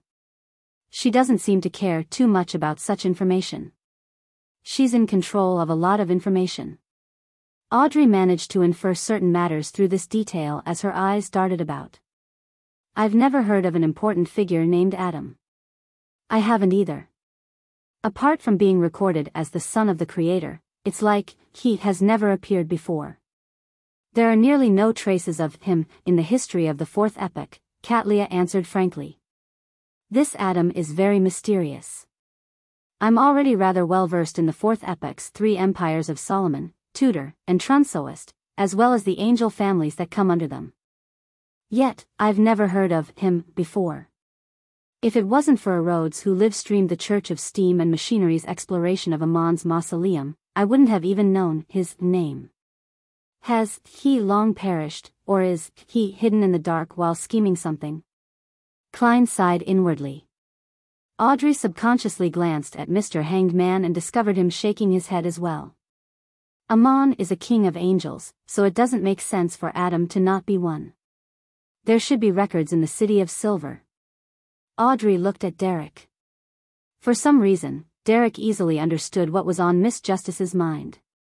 He said in slight embarrassment, "We do not know about Adam, just like how we don't know about Amon. I was previously searching for ancient tomes related to the King of Angels. I believe that I was lacking in clearance as my sequence was still low at that time. I will continue searching for information on this. King of Angels." Catlia moved her fingers indiscernibly as she memorized the phrase. She knew that Miss Justice would definitely answer if she asked, so without waiting, she directly asked, "Amon is a king of angels that all of you are referring to?" "Yes." To thank Ma'am Hermit for her generosity, Audrey explained in detail, in the records of the City of Silver, the Creator had many angels attending to him. Among them, the leaders of the angels who were closest to the throne of God were deemed King of Angels. We haven't managed to confirm many King of Angels. One of them is the Angel of Fate Ouroboros, who originates from the ancient tomes of the City of Silver. His title is Tail Devourer. The second is Medici, who Mr. Fool happened to mention. We are still unsure of his title. The third is a guess. We suspect that Amon is the Angel of Time among the King of Angels. Since he is a King of Angels, Adam, who is also a son of the Creator, is very likely one as well. Haven't managed to confirm many. I don't even know the term King of Angels, but you have already grasped half of them. That's not many. None of your sequences are higher than mine. Katlia nearly became speechless. Only at this point did Emlyn really understand the meaning behind a King of Angels. He decided to use these names to seek out traces of the King of Angels via the secret historical records the Sanguine had in their control after he returned to the real world. Katlia fell silent for 2 seconds before saying, "Mr. Sun, you were once possessed by Amon?" "Yes, it was his avatar," Derek answered honestly. "However, he was purified by Mr. Fool." "I wasn't injured at all." "Purified by Mr. Fool." Katlia couldn't hold back the urge to look at the end of the long bronze table. She originally imagined that she had a general idea of Mr. Fool's state, believing that he was still in a state of reawakening and was unable to use much of his powers. This was why he sought the identity of Sea God and obtained that scepter. However, the present situation shook the foundations of her speculation. She felt that Mr. Fool was like an iceberg. What was hidden beneath the surface was even more terrifying and unfathomable. He easily thwarted Amon's plans. Under certain situations, he can briefly break through the restrictions and produce strength at the level of a god. Katlia's heart sank as she didn't ask further. She cautiously shut her mouth. At this moment, Audrey had thought of something that puzzled her because of this topic. She proactively asked, "Ma'am Hermit, after Amon's avatar was purified by Mr. Fool, a worm with 12 transparent rings was left behind. It's said to be a worm of time. Is that correct?" Katlia recalled for 2 seconds before saying, "Yes." "Which pathway does it belong to?" "I mean, which Beyonder pathway does the Blasphemer pathway belong to?" Audrey pressed out of curiosity. Katlia answered directly without any thought, "The Marauder pathway. Legend has it that at the saint or angel level, they are able to fool fate and cheat the rules, becoming a parasite of time." Sounds very impressive. Audrey marveled inwardly before asking, "Then, what can a worm of time be used for?" "Nice question." Klein secretly cheered for Miss Justice. He pumped himself up as he waited for Ma'am Hermit to give the answer. He happened to have a worm of time in his junk pile. It's a material with rich spirituality and unique effects. It can be used in particular rituals or be used to create high-level charms. But as for how, I'm not sure. After Katlia answered, she suddenly sighed. She recalled the nightmare of being constantly pursued by knowledge, as well as the massive amount of information that could seemingly burst her brains. But even so, she still didn't know a lot. If the hidden sage hadn't gone mad and could provide knowledge bit by bit, I'll actually be more than happy to learn from him. Katlia secretly sighed. All that matters is that it's useful. As for how it's used, I have other people to consult. Klein controlled the world with great satisfaction and looked at Emlyn. "Mr. Moon, I have something I would like to communicate with you in private." "Aren't the transactions over?" Emlyn nodded, feeling somewhat uncertain. "Okay." The world immediately requested for Mr. Fool's permission and successfully obtained the privilege of isolating everyone. Then, he looked at Emlyn White and said, "I wish for you to present to me every action which Leonard Mitchell made in your memories." "Why?" Emlyn asked in puzzlement. "It involves certain secrets," Klein controlled the world to answer succinctly. His true goal wasn't to buy that mystical item, but to observe Leonard Mitchell. That fellow has deep secrets. The world as well. For an investigation, he was willing to spend £7,500. However, that mystical item is indeed powerful. Isn't the world constantly seeking a way to eliminate the mental corruption in a Beyonder characteristic? This is likely useful. Emlyn suppressed his wandering thoughts as he seriously recalled Leonard Mitchell from his point of view. With Mr. Fool's help, he conjured a video in the form of streaming light. When the streaming light landed in the world's hands, Klein quickly browsed through it. He confirmed that Leonard really knew the existence of the grandpa, but he was unable to determine if he understood the danger. Temporarily suppressing any corresponding thoughts, Klein removed the isolation barriers and allowed the Tarot Club members to continue. At this moment, Audrey was reminded of something by Mr. World's private communication. She hurriedly looked at Furs and asked in concern, "Miss Magician, did you discover any abnormalities at William Street?" "That will require Mr. World to answer you," Furs said, having been put into a difficult position. Without waiting for Miss Justice to speak again, Klein controlled the world and hoarsely replied, "There were abnormalities. But I have already informed the Church of Evernight and the Church of Steam. If there are any future problems, I might require your help." "All right." Audrey heaved a sigh of relief. Informed the Church of Evernight and Steam. This. Catlia found the description ludicrous. From what she knew, a secret organization like the Tarot Club was a natural enemy of the official Beyonders. There was no room for any compromises between the two, but the way the world had dealt with it and the words he used had made it seem like the Tarot Club was an organization that cooperated with the official Beyonders. Colored by these feelings, she listened to the rest of the conversation before bowing and bidding farewell when Mr. Fool made the closing remark. Soon, Klein was the only one left above the gray fog. Chapter 618, Volunteer Work. Second floor of the Sweet Lemon Bar, in the boss's room. Bilt Brando held a cigar as he stood by the window. He was looking out, and his eyes were out of focus as he wore a dark and terrifying expression. At this moment, a bodyguard entered, bent his back slightly, and carefully said, "Sir, Sotheth has returned from the east. Let him in." Bilt tried hard to correct his expression. Sotheth Yan was his assistant, an important member of the Adventurer Association. In less than a minute, Sotheth, who was dressed in a linen shirt, brown jacket, and red headscarf, walked in. He looked to be in his 30s and had bronze skin. He had recessed eye sockets and a black mustache below and under his lips. He was obviously someone who spent most of his time at sea.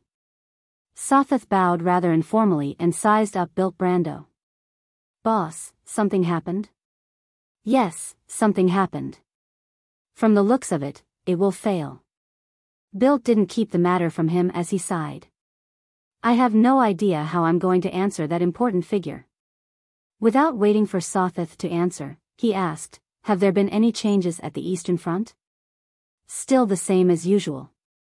The pirates are still after every ship they can plunder. They even target each other. The Navy is only able to guard the various colonial posts, and they're barely able to maintain smooth passage through the sea routes while protecting the relatively important ships. There are often sea battles with both sides obtaining victories at times," Sotheth said as he shrugged his shoulders. "The eastern front of the Sonia Sea is a pirate's playground," Bilt sighed in agreement. Sotheth thought for a moment and added, "There has been some recent news from the islands on the eastern front. Apparently it first originated from the Black Death." "Vice Admiral Ailment? What news is it?" Bilt asked, his interest piqued. Sotheth said with a solemn and excited tone, "Vice Admiral Ailment really encountered an assassination attempt and was seriously injured. And the person who attacked her was the adventurer, Gehrman Sparrow." "Gehrman Sparrow?" Bilt blurted out. "Yes, it's him. He really is a powerhouse at the level of a pirate admiral. Even if it was a sneak attack, it happened on the Black Death. There were so many infamous pirates around, but he managed to successfully escape after dealing a heavy blow to Vice Admiral Ailment. He later hunted Wormtongue Mither," Sotheth answered with affirmation while sighing. Bilt staggered before sighing. "That's important news. There are very few powerhouses at the pirate admiral level among adventurers. To be able to deal a heavy blow to a pirate admiral on her flagship while alone, such an operation can only be done if one is absolutely confident in themselves or crazy enough. Only a madman will infiltrate a pirate admiral's flagship in an attempt to assassinate her, instead of finding another spot. Having said that, his expression changed slightly. I met an adventurer named Gehrman Sparrow last night. For real? Sothatha's pupils shrank as he asked solemnly. I can't be sure since I've never met the real Gehrman Sparrow, or seen his photograph or portrait. Bilch shook his head. Sotha thought for a moment and said, you can search for the newspapers from the Rorstad archipelago to confirm his identity. So many days have passed. There should be tourists that would have brought over the corresponding news report and Sonia Morning Post. Yes, the government offices, police stations, churches, and charity organizations will subscribe to the important newspapers of the Rorstad archipelago. The Rorstad archipelago was the biggest colonial grounds of the Lone Kingdom in the central Sonia Sea. Its influence radiated outward, so there was no doubt that Oravi Island, which was within a distance of 3 days of travel, was part of its domain of influence. The official organizations and churches all subscribed to the newspapers and magazines of the area, so any non-crucial news would be received in 3 to 4 days. All right. Bilt nodded as he probed deeper. Do you have the exact details of Gehrman Sparrow's assassination attempt on Vice Admiral Ailment? Sotha thought for a moment and said, it said that Gehrman Sparrow is able to change into anyone, just like Vice Admiral Hurricane Kalangos. It's with that power that he successfully infiltrated the Black Death and found an opportunity to carry out the assassination. He can change into anyone. Bilt's eyes lit up. No, that won't do. That's a crazy guy who dares to infiltrate the Black Death to assassinate Vice Admiral Ailment. He causes one to instinctively fear him and distance themselves from him. The light in Bilt's eyes dimmed. Furthermore, I don't even know if he's the real one or not. He subconsciously shook his head. I wonder when the Nighthawks and Machinery Hive Mind will take action and deal with the abnormality at Williams Street. I hope they do it as soon as possible. Amidst his thoughts, Klein left the gray fog and returned to the real world. After some consideration, he took out a piece of paper and laid it out on a brown desk. He wrote with a dark red fountain pen, asking about Mr. Azek's recent situation before mentioning how he had discovered that someone had a parasite in him while he was searching for a mystical item that could steal the beyonder powers of others. Following that, he seemingly asked in passing if there was a way to avoid the parasite and inform the host. With this as a topic starter, he added how he learned from others about information regarding the Worm of Time that was related to high-sequence beyonders from the Marauder pathway. He also mentioned that he knew that such an item could be used as a sacrificial item in important rituals or as a material in high-level charms. However, he had no idea how to produce them. Phew. Klein put down the fountain pen, folded the letter, and brought the copper whistle to his lips. He blew at it forcefully. White bones spewed out like a fountain, forming a gigantic skeleton messenger. But this time, the messenger didn't bore out from downstairs, and it instead tore through the ceiling like many times before, looking down at the summoner from above. Klein knew that this wasn't because the messenger had become impolite again, but because he was staying on the first floor of an inn. He flicked his wrist and threw the letter like a dart, making it land accurately in the messenger's huge bony hand. The flames in the messenger's eye sockets flickered as though it was observing Klein, but ultimately, nothing happened. Its body disintegrated into a waterfall made of bones as they drilled into the ground. After everything was done, Klein didn't spread open the paper crane. He erased what had been written and wrote the same content to seek advice from the Snake of Mercury, Willa Septon. This was because he realized something terrible. The paper crane wasn't a mystical item or beyonder weapon. It was an ordinary piece of paper that had been folded. After repeatedly having its content erased by an eraser, it was beginning to show signs of its structural integrity failing. In a few more tries, it might directly tear. I'll leave extremely important matters that require contact before considering it. For example, only when Mr. Azek isn't sure how to bypass the grandpa to warn Leonard. Klein shook his head silently and rapidly packed up the items on his desk. In addition, he didn't dare to use the radio transceiver to contact Rhodes recently. This was because the powerhouse sent by the true creator was likely still loitering around the area in search for the all-black eyes aura. The scent of the gray fog was also equally able to attract the true creator's attention, allowing him to inform his believers. Today, I'll continue being a tourist and relax. Tomorrow, I'll begin searching for an opportunity to do real acting. Klein retracted his thoughts, draped on his coat, and took his top hat before walking out the inn.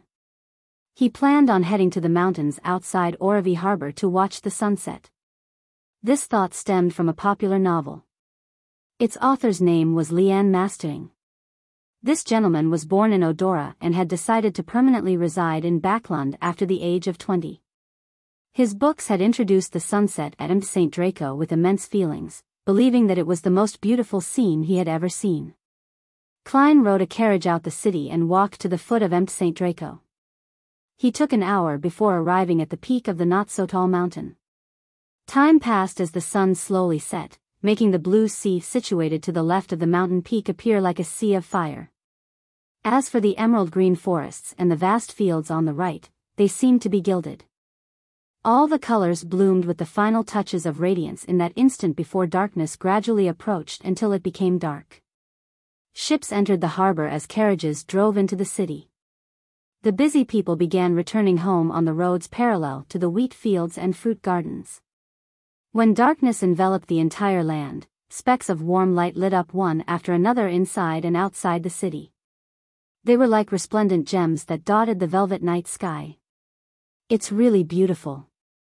Klein admired for a moment until all the lights from each family were reflected in his eyes. He turned around in silence and walked down the mountain path. Accompanied by the dark trees, he returned to the foot of the mountain before walking for some distance until he hired a carriage along the periphery of the port city. The carriage stably proceeded forward as the dim yellow halos from the iron-black elegant street lamps silently illuminated the ground, receding backwards into the distance. After some time, Klein returned to his inn. He took out his key and opened his door. There was a bed, a desk, and a chair in the room, silently sitting there in the rich darkness. They silently reflected some of the crimson luster. Klein closed the door very gently and walked to the window. He stood in the shadows created by the curtains and remained motionless for quite some time. The lights outside were still bright. Early the next morning, Klein turned on the tap and patted his face with ice-cold water, rejuvenating his entire body. He had already thought of a way to engage in true acting. It was still the hospital where death could occur at any moment. In the past, Klein had only circled the area without much focus. Loitering around had made it hard for him to find any suitable targets. This time, he planned on using some time of volunteer work to stay in the hospital for prolonged periods of time. He could provide hospice to the dying patients who temporarily didn't have their family beside them. By doing so, he could await the targets he needed. After having breakfast, Klein arrived at 10 Black Forest Street and entered the Orovie Hospice Foundation. This was a charity organization of the Church of the Evernight Goddess. One of its responsibilities was to provide the various hospitals with trained volunteers. Klein came to the registration booth and saw the female employee reading the papers.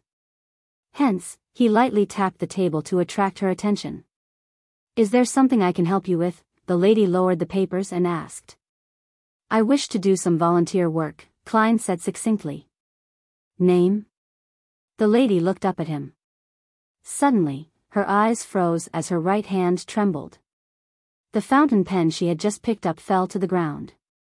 In the papers in front of her was a portrait that looked almost realistic. The portrait's owner was that of the crazy and dangerous adventurer, Gehrman Sparrow. Chapter 619, Unable to Speak. Orovie Hospice Foundation. The lady responsible for volunteer registration hurriedly bent her back as she frantically searched for the fountain pen which had dropped. At this moment, Klein also noticed that she was reading a news report paper from a few days ago. It was back when his portrait and escapades were published. This area subscribes to newspapers from the Rorstad archipelago as well. From the time it takes to sail between the places, it's true that they can only read news from 3 to 4 days ago. If I had known earlier, I would have worn a new face and thought of a fake name before coming. Klein stood in front of the desk as he thought helplessly. The lady in her 30s finally picked up the fountain pen, raised her head, and said with a trembling voice, "Why, you want to do volunteer work?" "Yes," Klein gave an affirmative answer. "But you're an adventurer," the mortified lady stammered for an excuse. She instinctively didn't want such an extremely dangerous person to do volunteer work. Being famous isn't necessarily a good thing. "Forget it. I'll switch my appearance and name before coming again." Klein had the intention of giving up as he questioned her without any emotion. Who made the rules that adventurers can't do volunteer work? The lady responsible for the registration was on the brink of tears as she blurted out, "It wasn't me." The volunteer registration room became abnormally quiet. Klein was first taken aback before he felt like laughing. It took him a great deal of effort to maintain Gehrman Sparrow's image.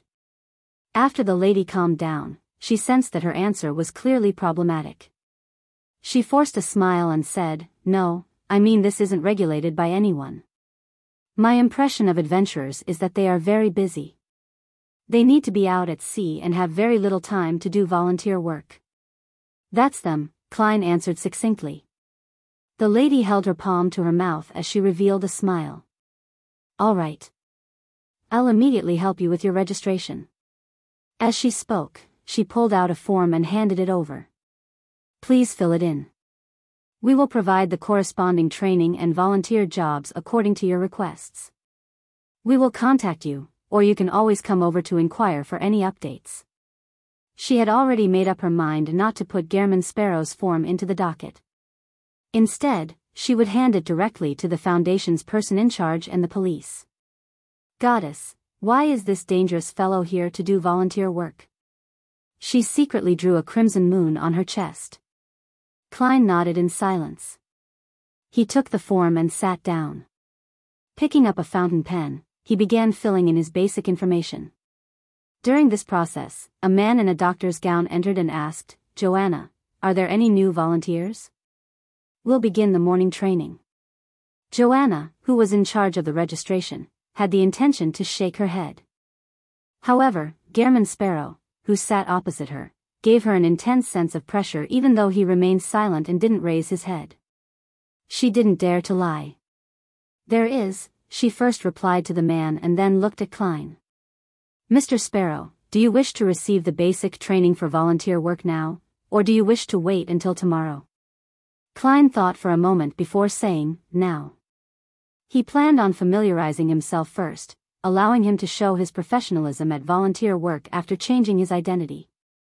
That way, he could quickly help out at a hospital. Joanna clearly drew a breath and said, "Then follow Mr. Gravia after you are done filling in the form." "All right," Klein replied calmly. Half an hour later, the calm and polite adventurer who had his madness hidden in him stared at the abnormally dirty toilet in front of him. He held his breath and said, "Scrub it?" "Right, you have already received the basic training on how to carry a patient. However, that isn't the most common task we do at a hospital. We're mainly in charge of cleaning a patient's vomit or changing and washing the linen, as well as maintaining the cleanliness of the washroom. Matters such as bandaging wounds are left to the professionals. We only need you to have the basics grasped." Gravia pinched his nose as he pointed to the stained toilets. "A volunteer has already demonstrated it to you. Please begin." "This is very different from what I imagined." "Completely different." Klein's first reaction was to turn his back and leave, but he ultimately picked up the cleaning tools with a deadpan expression. He held back his disgust and went over before crouching down. Then, he leaned back a little as he extended his right arm. At noon, Klein took off his white gown and wore his top hat before leaving Orvie Hospice Foundation with a cold expression. He had serious second thoughts about continuing the volunteer work to find opportunities for real acting. Only when his carriage arrived at the Sweet Lemon Bar did he steel his resolve to continue the attempt. "I have to become a Nimblewright master in 1350 and digest the potion, so as to begin seeking the clues to become a high-sequence Beyonder," Klein emphasized his goal once again. He retracted his emotions and entered the Sweet Lemon Bar. He spent 8 pence for apple cider marinated pork ribs and a piece of buttered bread, together with a cup of rye beer costing 1.5 pence, they formed Klein's lunch. He finished eating in an unhurried fashion before using a handkerchief to wipe his mouth. He said to the bartender, "Where's your boss? I have something to talk to him about." Since he had already verbally agreed to join the Adventurer Association, Klein naturally didn't plan on missing the opportunity to use this loose alliance. He planned to ask Bilt Brando to contact unaffiliated artisans or artisans who were willing to moonlight. He wanted an artisan to create an item like Azek's copper whistle, so he didn't need to set up a ritual and chant the incantations every time he summoned his messenger. It was complicated, troublesome, and a waste of time. Of course, if Bilt Brando didn't know an artisan, Klein didn't plan on forcing the matter. After all, joining the Adventurer Association didn't require him to pay. The bartender pointed to the staircase and said, "He's on the 2nd floor. If you've already agreed to join his association and have seen those bodyguards, then they'll let you up." Klein nodded indiscernibly and slowly got up before walking towards the staircase. Indeed, no guards stopped him. Only when he reached the 2nd floor did a bodyguard approach him to inquire about his purpose. Thanks to his reputation as Gairman Sparrow, he easily met Bilt Brando again. He also saw an unfamiliar man beside him. "My friend, Sothoth Yon, an important member of the association." Bilt pointed to the man in a red headscarf. At the same time, he exchanged looks with the man and saw the seriousness and puzzlement in each other's eyes. After a simple greeting, Klein got a chair to sit on. He directly said, "I wish to obtain the help of an artisan. I wonder if the association is able to provide any clues." "Artisan?" Bilt sucked at his cigar and paused for a few seconds. He deliberated for a moment before saying, "I do know an artisan, but he's unwilling to meet strangers. This will bring him grave danger. If you have any requests, then I can be the middleman. I believe I have the required reputation to do so." To most churches, mid- and low-sequence beyonders without any evil intentions could be ignored at times. However, artisans needed to be dealt with indiscriminately. Otherwise, the mystical items they created could flood the markets, bringing about extreme unrest to human society. From the looks of it, the Adventurer Association which Bilt organized isn't just wasting money. At the very least, it has amassed quite a lot of resources and information channels. Klein took out the Murloc bladder which he had long prepared. "I wish to make this into a ring, mainly to provide one with underwater mobility." He temporarily didn't mention the messenger, planning to test the artisan's ability and Bilt's reputation. If the messenger summoning incantation became widely known, it would create quite a bit of trouble. A Sequence 9 Beyonder characteristic isn't expensive. Even if Bilt succumbs to greed and usurps the created mystical item, it doesn't matter. After all, I have a bunch of charms from the sea god domain. Furthermore, it's not like I can't find him to settle the debt. This is better. For him to be able to organize an adventurer association, he definitely has plenty of money and ingredients. As Klein's thoughts reeled, he couldn't help but size up Bilt. In that instant, Bilt shuddered for some baffling reason. All the hair on his back stood up. He felt as though Gairman Sparrow's eyes looked like he had seen a treasure trove. As treasure, this wasn't a good experience at all. Bilt glanced at Sothoth and forced a smile. "This is a Murloc's bladder, right? Making a material at this level into a mystical item basically wouldn't have any accidents. The artisan's fee is 150 pounds. You can pay me after it's crafted. A very fair price." Klein nodded silently as he threw the Murloc bladder over. After Bilt caught it, he added, "Help me ask the artisan if he has the ability to fix the summoning ritual of a spirit world creature onto an item which can be used for at least a year." "No problem." Bilt heaved a sigh of relief before signaling to Sothoth with his eyes. Sothoth rubbed his depressed eye socket and took a step forward. "Mr. Gairman, would you be interested in heading out to sea soon? We already have a few pretty good ships. They're planning on hiring manpower to the Eastern Front to hunt pirates." "Interesting, but my focus right now is to digest my potion. Klein calmly shook his head. Sothatha's smile froze before vanishing. He didn't say anything further, as it was a rejection from an adventurer at the pirate admiral level. He and Bilt had already found the relevant newspapers and confirmed the authenticity of Gehrman Sparrow. Klein slowly stood up and pressed his top hat to his chest before bowing slightly. "Thank you for your help." Bilt's facial muscles twitched a little as though he was holding back something. He had something to say, but he wasn't able to say it out loud. Finally, he slowly drew in a breath and smiled. "I believe we should hope for a pleasant partnership." Klein sensed Bilt's and Sothatha's abnormality, but he suppressed his puzzlement and didn't ask. "I can't ask. There will be trouble once I ask. I have to focus on digesting the potion." Klein turned around and walked to the door before turning the doorknob. "Mr. Gehrman," Bilt suddenly said. The corner of Klein's mouth twitched as he calmly looked back. "Nothing?" I mean, as a member of the association, you can have cheaper drinks over here," Bilt said with a forced smile. "Do you think I would have pressed on the matter?" "TSK." Klein gently nodded and opened the door to leave. After watching his back vanish, Bilt stared in a daze for 2 seconds before letting out a long sigh.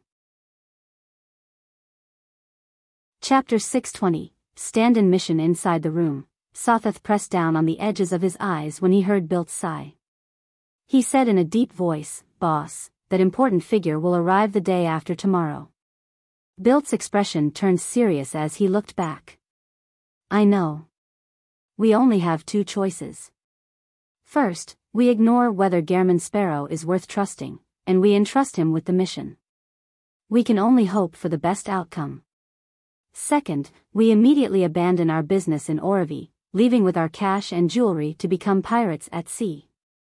I have the confidence to make most sailors and adventurers on the pirate hunter follow us." Sothath paused before adding, "Boss, back when you were an adventurer, leading our ship and hunting pirates, you were always this decisive and tenacious.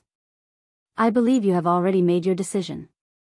There's no need for me to do anything else." There's no need to suck up to me." Bilt smiled bitterly. "I'm no longer the fearless pirate hunter who didn't fear blood or gunfire from before. Long periods of an easy and comfortable life have dulled my will. I don't even wish to seek out chances to advance. Those companions who had turned into monsters still live on in my mind. Phew." He exhaled as his expression instantly turned solemn. "However, you're right. We don't have time to hesitate. We have to immediately make a decision." Having said that, Bilt turned his head and gestured at the window with his chin. Sothath was taken aback for a moment before understanding what his boss meant. After leaving the Sweet Lemon Bar, Klein strolled by the side of the street, planning to hire a carriage at the crossroads. At this moment, he heard a window open above him and saw a figure jump down. Perhaps after experiencing the terrifying incidents involving the Antigonus family's notebook and Banksy Harbor's strange telegraph office, Klein's first reaction was that Bilt Brando was dead. He had suddenly died after his visit and was thrown down from upstairs, falling to the ground with his eyes wide open. This was just like how he saw Ray Bieber's mother dead in a reclining chair back then. The body was highly decomposed, and the eyeball fell to the floor because of the external disturbance. Similar thoughts flashed through his mind as Klein discerned the figure who had fallen from upstairs to be Sothath Yan, not Bilt Brando. Furthermore, he looked normal and was clearly still alive. "Oh no, here comes trouble." Klein's heart skipped a beat, having a more accurate guess. If it were himself, he definitely would have pretended not to see Sothath Yan jump off the building to intercept him, running before the man could even say a word and until he shook him off his tail. It would be akin to how Admiral of Stars was being pursued by knowledge. "Unfortunately, I'm currently Gehrman Sparrow." A crazy adventurer wouldn't flee because of such trivial matters. Sigh, getting to know myself better is an additional perk. Klein halted and watched as Sothath firmly landed on the ground. He bowed with his hand placed over his chest. "Mr. Gehrman Sparrow, we have a very important task to entrust you. Here it comes." Klein calmly replied, I won't be that free lately. This wouldn't waste too much of your time. You can first listen to what it is about before considering to reject or accept it, Sotheth said earnestly. I'm afraid I have no choice but to accept it after hearing it. Actually it's still alright. If Bilt Brando and Sotheth Yan threaten me to take the mission, I don't mind changing them into gold pounds and beyonder ingredients. Klein thought it through seriously and discovered that he didn't need to have too many reservations out at sea. Having the strength of a pirate admiral basically made him unstoppable in most areas. He took out the pocket watch in his inner pocket and opened it. I'm giving you 5 minutes. Alright, that's enough. Sotheth pointed at the entrance to the Sweet Lemon bar behind Klein. Returning to the room, Klein glanced at the wall clock and said coldly, You still have 3 minutes and 12 seconds. His attitude gave Bilt a baffling sense of ease. He began to believe that Gehrman Sparrow definitely had the capabilities to complete the mission. Mr. Gehrman, I heard that you can transform into anyone, just like how Vice Admiral Hurricane Kalangos was formerly capable of doing so, Bilt hurriedly asked. Who revealed this matter? Klein pricked up his brows as his gaze towards Bilt turned gloomy. If news of Gehrman Sparrow being able to transform into anyone spread, it was quite troublesome for Klein. This was because this made others either think of creeping hunger, making them think of Kalangos's death, or they would think that he was a beyonder who had certain secrets and was suspected to be a faceless.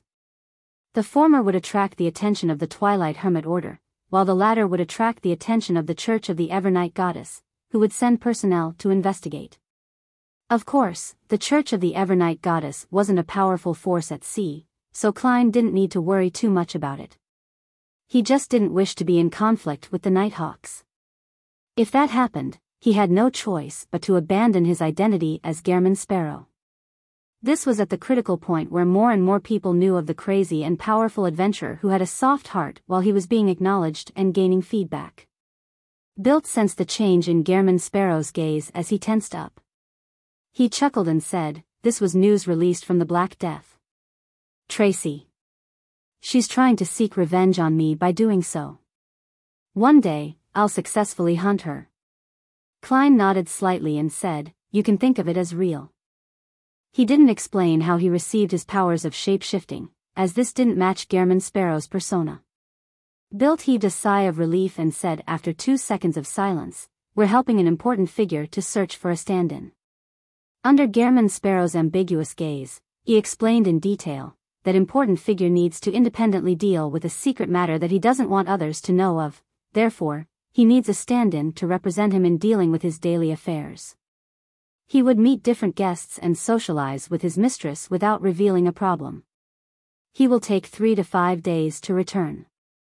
We had already found someone who looked like him, spending a great deal of time to correct his posture and accent, and we had informed the good news to the important figure. Who knew that the tramp would overeat and suddenly die last night? That important figure is about to begin his operation. We do not have the time to look for another person who looks like him, so we can only seek your help. Isn't this the true acting opportunity I've been looking for? Klein was moved. However, he sharply noticed one point. To be addressed as an important figure by Bilt, leader of the Adventurer Association, it definitely meant that the person was an important figure. Matters that happened around an important figure were often not simple. It contained quite a considerable risk. Klein thought for a moment before asking in a deep tone, Do you think that this matter will be dangerous? No, as long as you aren't exposed, there shouldn't be any danger. You need to represent the important figure and appear at social conventions. No one would dare assassinate him. Yes. I know what you're worried about. You're afraid that this important figure would silence everyone who knows about this matter after it's done? Don't worry, the pirates have fabricated plenty of vicious rumors about him, so even if this matter succeeds, no one will believe it even if you divulge this in the future. It will only be treated as a joke, Bilt said with a smile as he spread his hands. Klein no longer bothered with the topic and switched to asking, What kind of payment are you offering? 1,000 pounds, and 3 chances to get the artisan to make something for you. I'll pay for all expenses apart from the materials. Bilt made an offer which he believed Gehrman Sparrow wasn't unable to resist based on what had been previously entrusted to him. It's not bad. Besides, it gives me a chance to do true acting. Klein took a look at the wall clock and said, I'll return and consider. I'll give you the answer in the evening. Regardless, he had to head above the gray fog to divine the level of danger. Considering how Bilt and Sotheth were Sequence 7, or even Sequence 6 Beyonders, Klein didn't directly request to head to the washroom in front of them to prevent them from sensing a problem. As the important figure's identity hadn't been revealed, Bilt wasn't too worried. He nodded. All right. I hope for a pleasant partnership. William Street. A stout man from Fasak who was nearly 2 meters tall was searching for clues. Suddenly, he felt his spiritual perception trigger as he looked up. Light which resembled the morning sun's rays surfaced around his body, illuminating the surrounding houses and street lamps as though they were illusions. At the same time, sparks soared on the street as all kinds of supernatural phenomena appeared. Indeed, the Sauron family has sent people over.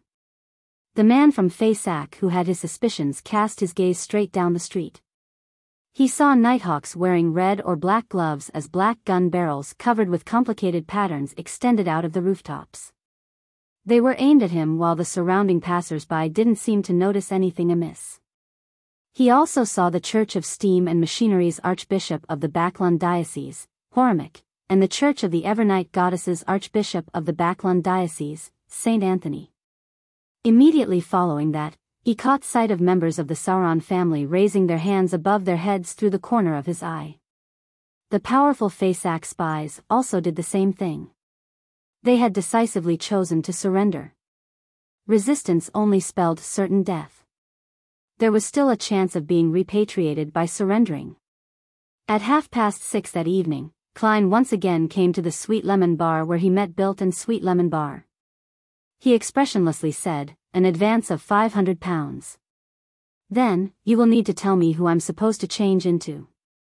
Bilt couldn't hold back his smile as he gestured for Sotheth to collect the funds from the safe while saying with a deep voice, he's the kingdom's highest-ranking navy commander of the Central Sonia Sea. His Excellency Admiral Amyrius Revolt. A real demigod. Chapter 621, Governor General's Office Banquet. Admiral Amyrius Revolt. A true demigod. Upon hearing Bilt's reveal, a few words immediately appeared in Klein's mind. I'm sorry. Bye. Gehrman Sparrow pricked up his brows slightly as Bilt hurried to explain, this wouldn't influence the difficulty of the mission. There's no need for anyone to display a demigod's powers throughout the duration of the mission. He cleared his throat and forced a smile. To make the mission not as difficult, His Excellency has specially arranged for him to inspect the Oravi naval base for a few days. This way, he doesn't need to stay in the Central Sonia Sea's Navy headquarters, the City of Generosity, Biyao. As such, he will avoid Sea King John Cotman and the Governor-General of the Rorstad Archipelago, George Negan. He would avoid most of the subordinates he's familiar with, and he'll avoid his family who operates the family estate over there. He will also avoid his mistress who he's most familiar with. That is to say that you wouldn't need to face demigods, or the test of the masses. Here, there will only be 3 people who are familiar with His Excellency. The first is his secretary, Lieutenant Colonel Wan. He belongs to MI9, and he's in charge of monitoring His Excellency. He likely uses many names, and I'm not sure which is his real name. The second person will be the local mistress His Excellency has here, a beautiful lady by the name of Cynthia. It's said that her ancestor was a noble before his title was stripped, and his family was exiled here. The third person is Oravi's Governor-General, Aston Revolt, the youngest brother of His Excellency. Earl Revolt from the House of Lords is their elder brother. It really doesn't sound too difficult. Besides, my divination results tell me that it's not too dangerous. Klein fell silent for a few seconds before nodding gently. I need the detailed information regarding Amyrius Revolt. We've already prepared everything. This is his photograph. These are the descriptions of any unique traits hidden on his body. These are the unique points of his accent. These are the common words he uses. These are the different reactions and attitudes he has towards different matters. Here is the detailed information regarding his interactions with Luan, Cynthia, and Aston. Bilt was delighted as he produced all the information he received from Admiral Amyrius Revolt.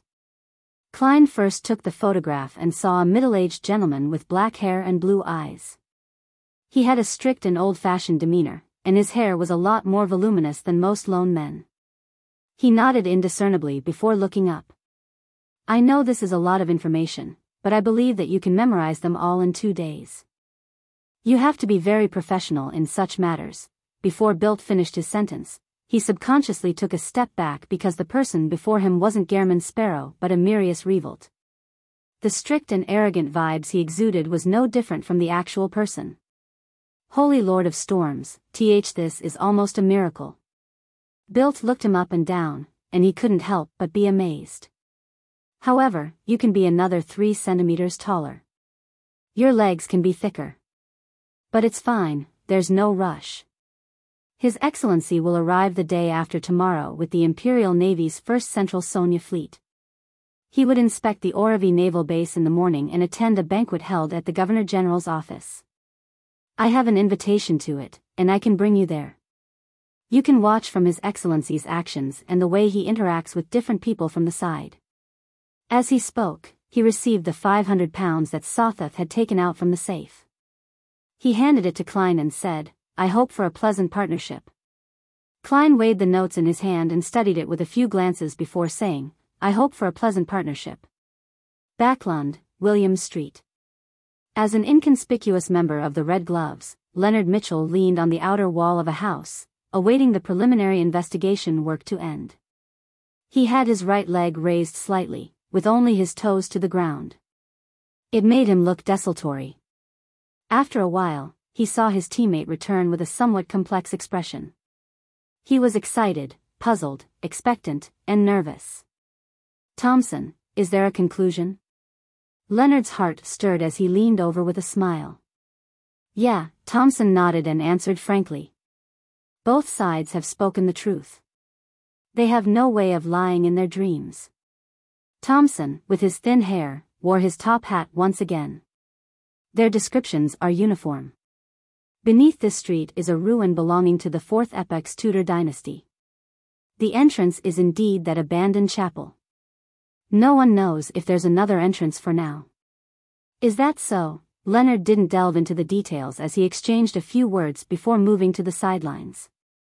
Once again, he leaned against the wall. He looked around and suppressed his voice. Old man, this is what you're good at. There's a Tudor family ruin hidden here. An elderly voice rang out in his mind. You're becoming more and more impolite. In our era, disrespect to high-ranking people implies being made into living sacrifices. Also, it's impossible for there to only be one Tudor family ruin in Backlund. Are they lying? Leonard asked softly. The elderly voice chuckled and said, no, they just don't know enough. If my theories are correct, this ruin likely belongs to the Tudor Trunsoist United Empire. What? Leonard was stunned. This was an ancient dynasty he had never heard of before. The slightly aged voice chuckled. What an unknowledgeable kid. After the Solomon Empire was first destroyed, it was replaced by the Tudor Trunsoist United Empire.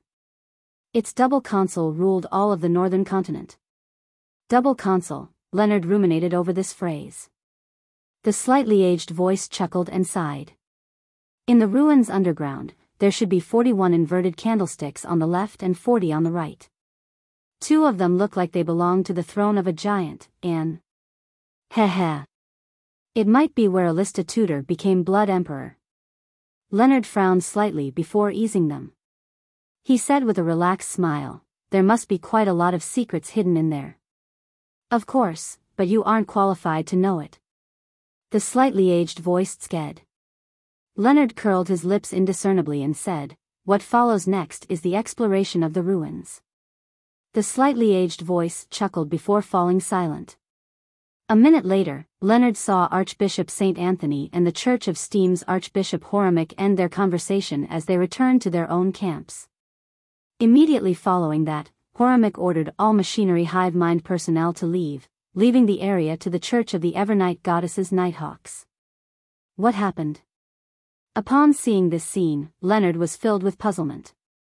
At that moment, all the Nighthawks heard Archbishop St. Anthony's voice. All red gloves gather. The other Nighthawks are to leave the mirror world. Find a reason to evacuate all the residents in the area, and promise them compensation for their property. After all the residents evacuate, the Red Gloves and I will destroy this ruin that stems from an evil era. Entry is forbidden. It will be directly destroyed. May the goddess bless us all. This. Leonard never expected such a development. 7:30 in the evening, at the Oravi Governor-General's office. Klein changed into Sothatha's appearance. He wore a black tailcoat and a bow tie of the same color. He followed Bilt into the banquet's hall. The temperature inside was like that of spring. A gigantic chandelier hung from the ceiling, and the shimmering candlelight illuminated the grounds like it was daytime. In the corner on the right, there were musicians dressed in vests and bow ties playing a brisk tune. On the left were long tables. On top were roasted chicken, pan-fried foie gras, stewed lamb, Backlund-styled roasted goose, Odora lobsters with butter and cheese, and other delicacies. Despite the distance, Klein could still catch a whiff of the fragrance wafting over. He planned on getting a plate and filling it with food. At this moment, Bilt tugged at his collar in a reserved manner. He leaned his head over and suppressed his voice. Remember the etiquette as required by such banquets. Our current goal is to observe His Excellency's actions, so just taking a cup of wine would do. There's Misty champagne here, Ormer grape wine, and Southville red wine, all famous alcohols that are seldom seen outside. You can drink some, but not a lot. We have to maintain sufficient sobriety. Yes, try to just go through the motions when drinking. Klein retracted his gaze and nodded. The two of them took a cup of golden champagne, whose minute bubbles were like mist, from a red-vested waiter who passed by them. Then, they moved towards the banquet's highlight, where Amyrius Revolt stood wearing his dark blue Navy Admiral's uniform. With their standing, they naturally had no way of approaching the Admiral. All they could do was observe his every action from a slight distance. Amyrius's figure is normal. It doesn't look that fit. The corners of his mouth droops a little, indicating his actual age. He doesn't have a beard. His blue eyes seem to hide an authority that one cannot reject or defend against. His dark blue admiral uniform is starched well. There's a red lanyard at his shoulder, which joins to his chest where there are all sorts of medals. His sleeves have golden cuff links, accentuating his epaulets of the same color. His epaulets are split into 3 parts. From inside out, there's an embedded crown with rubies, the crossed scepter and sword, for stars made of diamonds. Klein began scrutinizing and used his faceless powers to memorize all the detailed characteristics of the Navy Admiral, as well as the attitude he used when talking to different people. During this process, he only took a sip of the misty champagne and didn't take note of its taste. After he had mostly gathered all the information, Klein exhaled and allowed his mind to rest. The great drain on his mind made him hungry. Hence, he placed the wine cup on the tray of a red-vested waiter, and he planned to get some food from the long table. At this moment, Bilt leaned over and said, "His Excellency has given me the signal. We will be meeting him at an agreed location." Klein retracted his gaze from the roasted chicken and swept a cold glance at Bilt. Bilt shuddered as he hurriedly turned around, leading Gehrman Sparrow from the floor-to-ceiling window and into the garden. After walking for nearly a minute in the secluded path, he paused and pointed at Klein's face. "You can change into His Excellency's appearance. Just pretend that you're that tramp who looks like him." Klein nodded gently and extended his palm to wipe his face. He did so to conceal the disgusting tendrils and granules that might appear on his face while changing his appearance. By the time he lowered his palm, Bilt saw a middle-aged gentleman who looked somewhat like Amyrius Revolt. Very good. Bilt took a few steps forward and came to the entrance of a sundries room. He extended his hand and pushed open the unlocked door. Amyrius Revolt was still wearing the eye-catching admiral's uniform. His body was standing sideways to the door as he observed the garden outside by the window. At this moment, he turned his head and cast his gaze onto the person who resembled him. The indescribable pressure and might made Klein involuntarily lower his head. Amyrius Revolt's gaze didn't stop there as it slowly moved to Bilt. He said, without any tinge of emotion, "This isn't the tramp you mentioned before. He's a Beyonder." Chapter 622, Temporary Contract. Upon hearing Amyrius Revolt's descriptive words, which weren't a question, Bilt's forehead instantly broke out into a cold sweat. He turned agape, hoping to explain himself, but finally, he plopped to his knees and said under the indescribable pressure, "Admiral, Your Excellency, the tramp from before suddenly died of an illness. I had no choice but to find an adventurer who can shape-shift." At this moment in time, Klein wasn't too nervous. This was because Amyrius Revolt had already noticed him during the banquet. There was no reason for him to only recognize him as a Beyonder only now. For him to agree to their meeting and not directly avoid the risk meant that he didn't mind who Bilt had hired. Not worried at all? This is the confidence of a demigod, otherwise, his Beyonder pathway is able to avert disaster ahead of time. Klein raised his head with great difficulty as he cast his gaze towards the Navy Admiral beside him. "Quite strong," Amyrius Revolt commented without an expression. He continued looking at the genuflecting Bilt and said, "Do not try to use your under-the-table smarts in front of me. An ordinary person and a Beyonder in this world are different, and I'm a follower of order, making me be able to be certain of this. Of course, it's identical to what's written in the information. This admiral is inclined to expounding on certain things. I have to remember this point. This is a completely different style from me and Gehrman Sparrow." Klein retracted his gaze in thought as he cast it to the ground as if he was unable to withstand the pressure. Amyrius Revolt took one step forward. "Lying is the first mistake you committed. Not being cautious is the second. A tramp you spent a great deal of effort on to groom had suddenly died, and all of a sudden, an adventurer who can shape-shift appears in front of you. Don't you find it a coincidence?" "Yes, it's quite coincidental." Klein nearly said the same thing. If not for his confirmation above the gray fog, he would have suspected if he was being set up by a legendary creature or a Grade 0 sealed artifact. Bilt's pupils constricted as he snapped to his senses. He discovered that due to his horror and fear, all he thought about was to grasp at the final life-saving straw.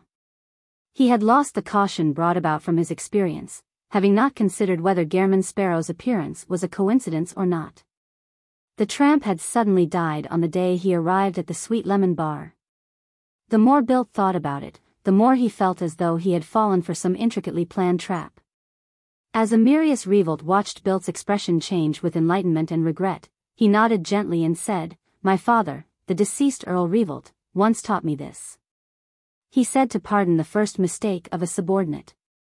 Bilt, you should be thankful for his benevolence." Bilt's tense mood eased instantly as he felt extremely moved. He thought Amyrius Revolt, who was closer to a god than man, would execute him on the spot, so as to warn all the adventurers who were under him. Who knew that he would choose to pardon him? "Your Excellency, I..." Bilt was momentarily unable to form a sentence. Amyrius maintained his stern expression and said in a deep voice, "There's a second half of the saying, that is, punish them for their second mistake. Bilt, do you know what you should do in the future?" The genuflecting Bilt immediately straightened his back and pressed his right fist to his left chest. "I'll be utmost loyal to you, Your Excellency." Amyrius nodded and turned to Klein. "What's your name?" "That depends on which identity you're asking about." Klein lampooned inwardly and calmly replied, "Gehrman Sparrow." Amyrius Revolt suddenly fell silent for 2 seconds as the atmosphere in the sundry room seemed to freeze. Just as Klein couldn't help but feel uneasy, Amyrius finally said, "So it's you." "Your Excellency, you sound as though you know me." "I'm just an ordinary military informant. I only exchanged some bounty through you. I haven't even made any reimbursement claims." Klein silently mumbled as he felt less and less confident. Amyrius nodded and said to Bilt and Klein, "The plan will proceed as per normal. However, we need to sign a contract." "A contract?" Klein resisted the pressure with great difficulty as he raised his head to look at Amyrius. Amyrius didn't provide a further explanation. He lifted up the paper and pen he had long prepared from the window sill and wrote something on it. Every time he made contact with his pen, a golden glow would emit. The solemnity and holiness made it seem like he was penning a law. Klein narrowed his eyes slowly as his vision turned blurry. He couldn't help but lower his head again. After an unknown period of time, Amyrius stopped writing and picked up a piece of paper. He said to Klein, "Sign your name at the end. If the conditions aren't satisfactory, you can choose not to sign." "Do you think I have or lack the guts to sign it?" Klein lampooned as he watched Bilt stand up. He received the pen and paper and handed it to Klein. The conditions on the piece of paper were few and simple. Most of them restricted Gehrman Sparrow's actions when acting as Amyrius Revolt. It included, but wasn't limited to, voluntarily exposing any problems, not using his identity to engage in acts which were adversarial to Amyrius, as well as not make any intimate contact with Miss Cynthia, etc. I thought such important figures wouldn't care about the chastity of their mistresses. This admiral is indeed an old-fashioned man. However, I'm not such a person either. Klein hid his curiosity and asked as though it was an academic question, "What if Miss Cynthia chooses to make intimate contact with me?" In between the lines, he was saying that being too distant or resistant made it easier for Cynthia to notice a problem. He was asking how he should balance the act. "It's fine," Amyrius said without any expression.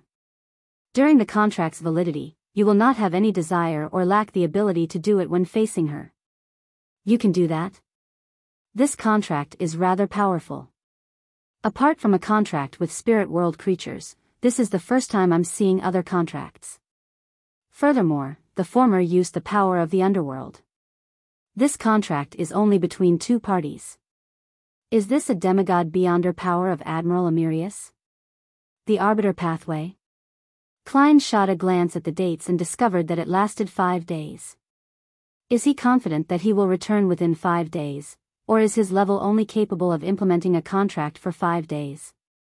Klein read the conditions once again before taking the fountain pen and wrote the name, Gehrman Sparrow. With the final character written, he saw the words on the piece of paper emit a golden glow as they condensed into a resplendent luster. Amidst the resplendent luster, the piece of paper rapidly dissipated and vanished, as though it had fused with the world's rules. An invisible and faint gray fog gently rippled around him as Klein clearly sensed layers of indescribable restrictions placed on him. These restrictions quickly melted into his body, temporarily becoming one with his spirit body and physical flesh. The gray fog can block out bad and good luck from external sources to a certain extent, but it's unable to screen a contract I signed. That's right. If it can screen it, the contract with the messenger wouldn't have been valid. Klein gazed at Amyrius Revolt once again in enlightenment. The Admiral had already converged his might as he produced a dark gold charm in his palm. On it were the symbols and magical labels representing the Sword of Judgment. Its entire body was converged and somber, giving one the feeling that it was part of a codex. This is a high-level charm using my blood, a 4th epoch ancient codex, and the royal family's grade 0 sealed artifact, Amyrius said calmly. Its name is 9th Law. When it's injected with minute amounts of spirituality, it can produce a might that's similar to mine. This can be done even by ordinary people. Without it, you'll find it very difficult to pretend to be me. Indeed, the might I show in a disguised state is only superficial. It's fine fooling others usually, but once there's a need to shock and awe any subordinate, that would be useless. Klein secretly heaved a sigh of relief. Amyrius continued, "With your present strength, you should be able to withstand its usage. Through it, you can indicate a necessary restriction on the target, making them be in an extremely disadvantageous state. This way, even if a demigod were to sound you out, you'll be able to scare him away. If no mishaps happen at the end of everything, and if you had no need to use it, then it will be yours to keep. It can be used for a year. Klein was first taken aback before he felt a strong sense of delight. He finally had another high-level charm ever since that time he used up the one which was created with the mutated sun's sacred emblem. Although such an item had a time limitation and was single-use, a pro was that it didn't have any negative side effects. Of course, the stringent requirements that were needed to create one made them very rare in number. As expected of a demigod. He's a lot more generous than built. Bribing a tramp and an adventurer at the pirate admiral level are different in cost. As Klein thought in happiness, he silently extended his palm and received the high-level charm named Ninth Law. Then, he saw Amyrius remove his belt. After a brief silence, Klein kept his embarrassment in control as he took off his clothes without an expression on his face. Soon, he had switched clothes with Amyrius and had donned the dark blue starched admiral's uniform. After watching Amyrius and Bilt walk off through a secluded path in the garden, Klein calmly adjusted his buttons and turned to look at the glass window. Under the dark night and the crimson moonlight, the glass window was like a mirror. It vaguely reflected Klein's present looks.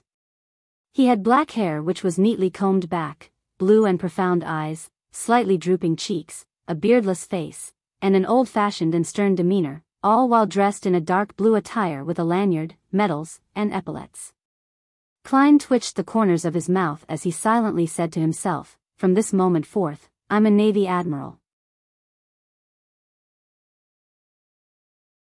Chapter 623. First night. As he touched the ninth law charm in his pocket, Klein adjusted his height and details regarding his appearance, making him look identical to Amyrius Revolt.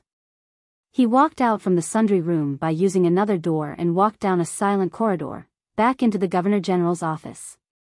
On the way, waiters and maidservants would occasionally pass by him, but no one dared to look straight at him. Just catching sight of his admiral uniform would have them scurrying to the sides as they bowed with their heads lowered.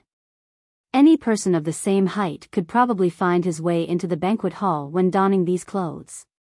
I have to say, acting as an important figure can be easier than acting like an ordinary person. Klein continued looking straight as he maintained his somber attitude. He walked towards a path paved with black brick in an unhurried fashion. He soon heard beautiful and melodic music as elegant wall lamps were burning with gas, illuminating the dark environment. Just as Klein approached a break room, he saw a room open. A middle-aged man had been waiting there as he walked over. The man had black hair and blue eyes. His facial features somewhat resemble Amyrius, but his forehead was higher and his eye bags were puffy. The corners of his mouth didn't droop. He was none other than Amyrius Revolt's youngest brother, Aston Revolt. This gentleman had once served in the Navy, and he had been promoted to colonel after rendering meritorious services in the southern continent's colonies.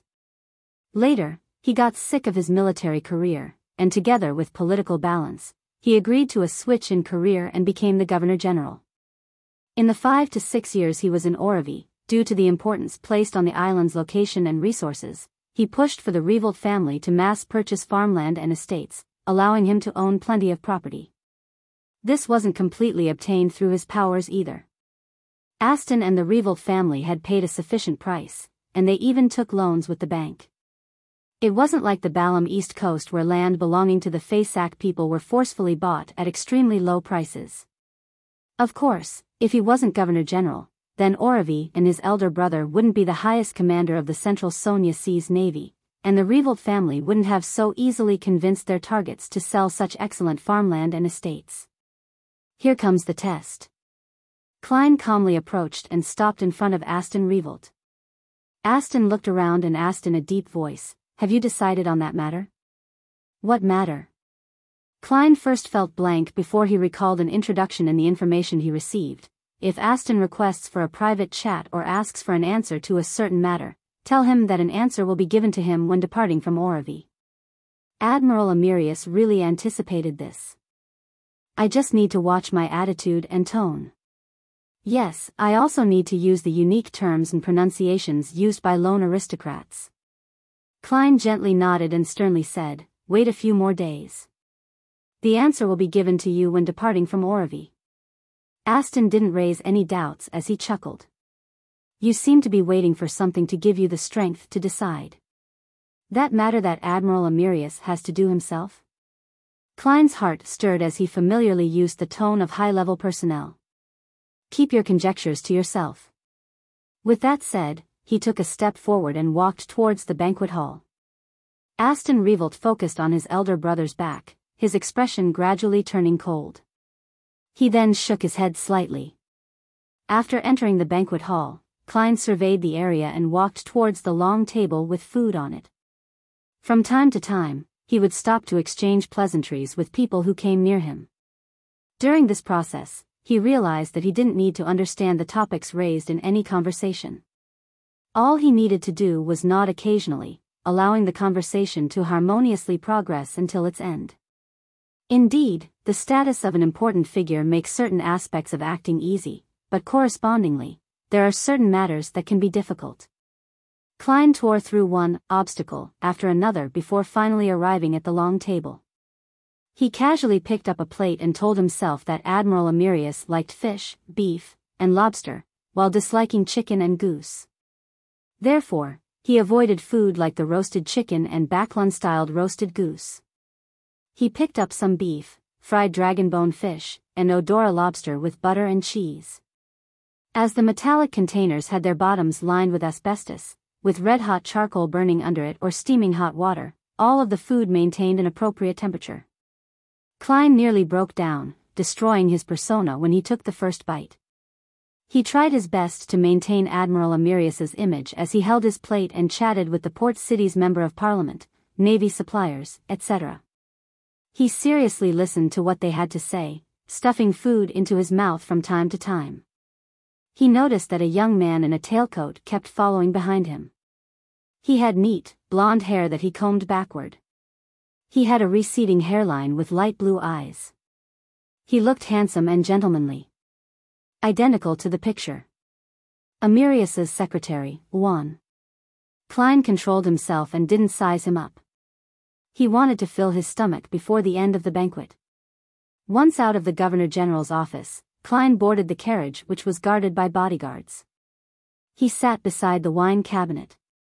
The blonde secretary, Juan, followed him in. As his leather boots stepped onto the thick, soft carpet, he silently inched towards a spot opposite Klein. He sat there, but he only occupied a third of the seat. The carriage began moving as Juan took out a stack of documents from the black briefcase he carried. Your Excellency, this is the Oravi Naval Base's ledger for the year 1349. Klein extended his hand over and casually browsed through a few pages. What? £1 for a roll of toilet paper? The naval base's bathroom was renovated 20 times a year? Klein did some simple math and discovered all sorts of ridiculous line items. Isn't accounting such as this way too simple and obvious? I can even give them classes and specially teach them how to make claims. Klein seriously considered the attitude he should show. From his point of view, the greatest difficulty in disguising as Amyrius was to fool Juan. This wasn't to say that Governor-General Aston and Miss Cynthia weren't as familiar with Admiral Amyrius as his secretary. It was just that, as his younger brother, Aston might help his brother conceal the matter if he discovered something amiss after being given a hint. Similarly, as his mistress, Cynthia would be inclined to help conceal the matter for the Admiral as his dependent. Of course, the possibility that Cynthia was a spy couldn't be eliminated. There was still the matter of there being a chance of being used by a spy, but nothing could be as dangerous as Juan, whose duty was to monitor the Admiral. I can't expose any problems. What kind of attitude would Admiral Amyrius have when faced with such a report? Go into a rage, or pretend to be in a rage? No, the Oravi Naval Base personnel wouldn't be that daring to hand over a clearly problematic report as though he were blind. They must have a certain level of confidence and a tacit understanding between them. As the information didn't mention this, Klein could only make a judgment based on his experience. Furthermore, he could confirm that either the Oravi Naval Base's report was beyond Admiral Amyrius's expectations or was determined to be of little importance. Just based on the schedule, it was something that could easily be dealt with. Regardless of the possibilities, I have to use the attitude that a person of high standing will usually employ. That is to not indicate my stance. Klein closed the documents and handed it back to the blonde secretary, Juan. He said expressionlessly, "Put it on my desk." In between the lines, this sentence meant, "I'll look through it carefully." To others, it would mean something different based on their standpoints. If the Oravi naval base had done it without warning, this meant that the admiral was somewhat dissatisfied and was awaiting an explanation. If the two had reached a tacit, mutual understanding on the matter, it meant that Admiral Amyrius wished to obtain more favorable benefits in the matter. As for whether it would offend anyone, Klein didn't care.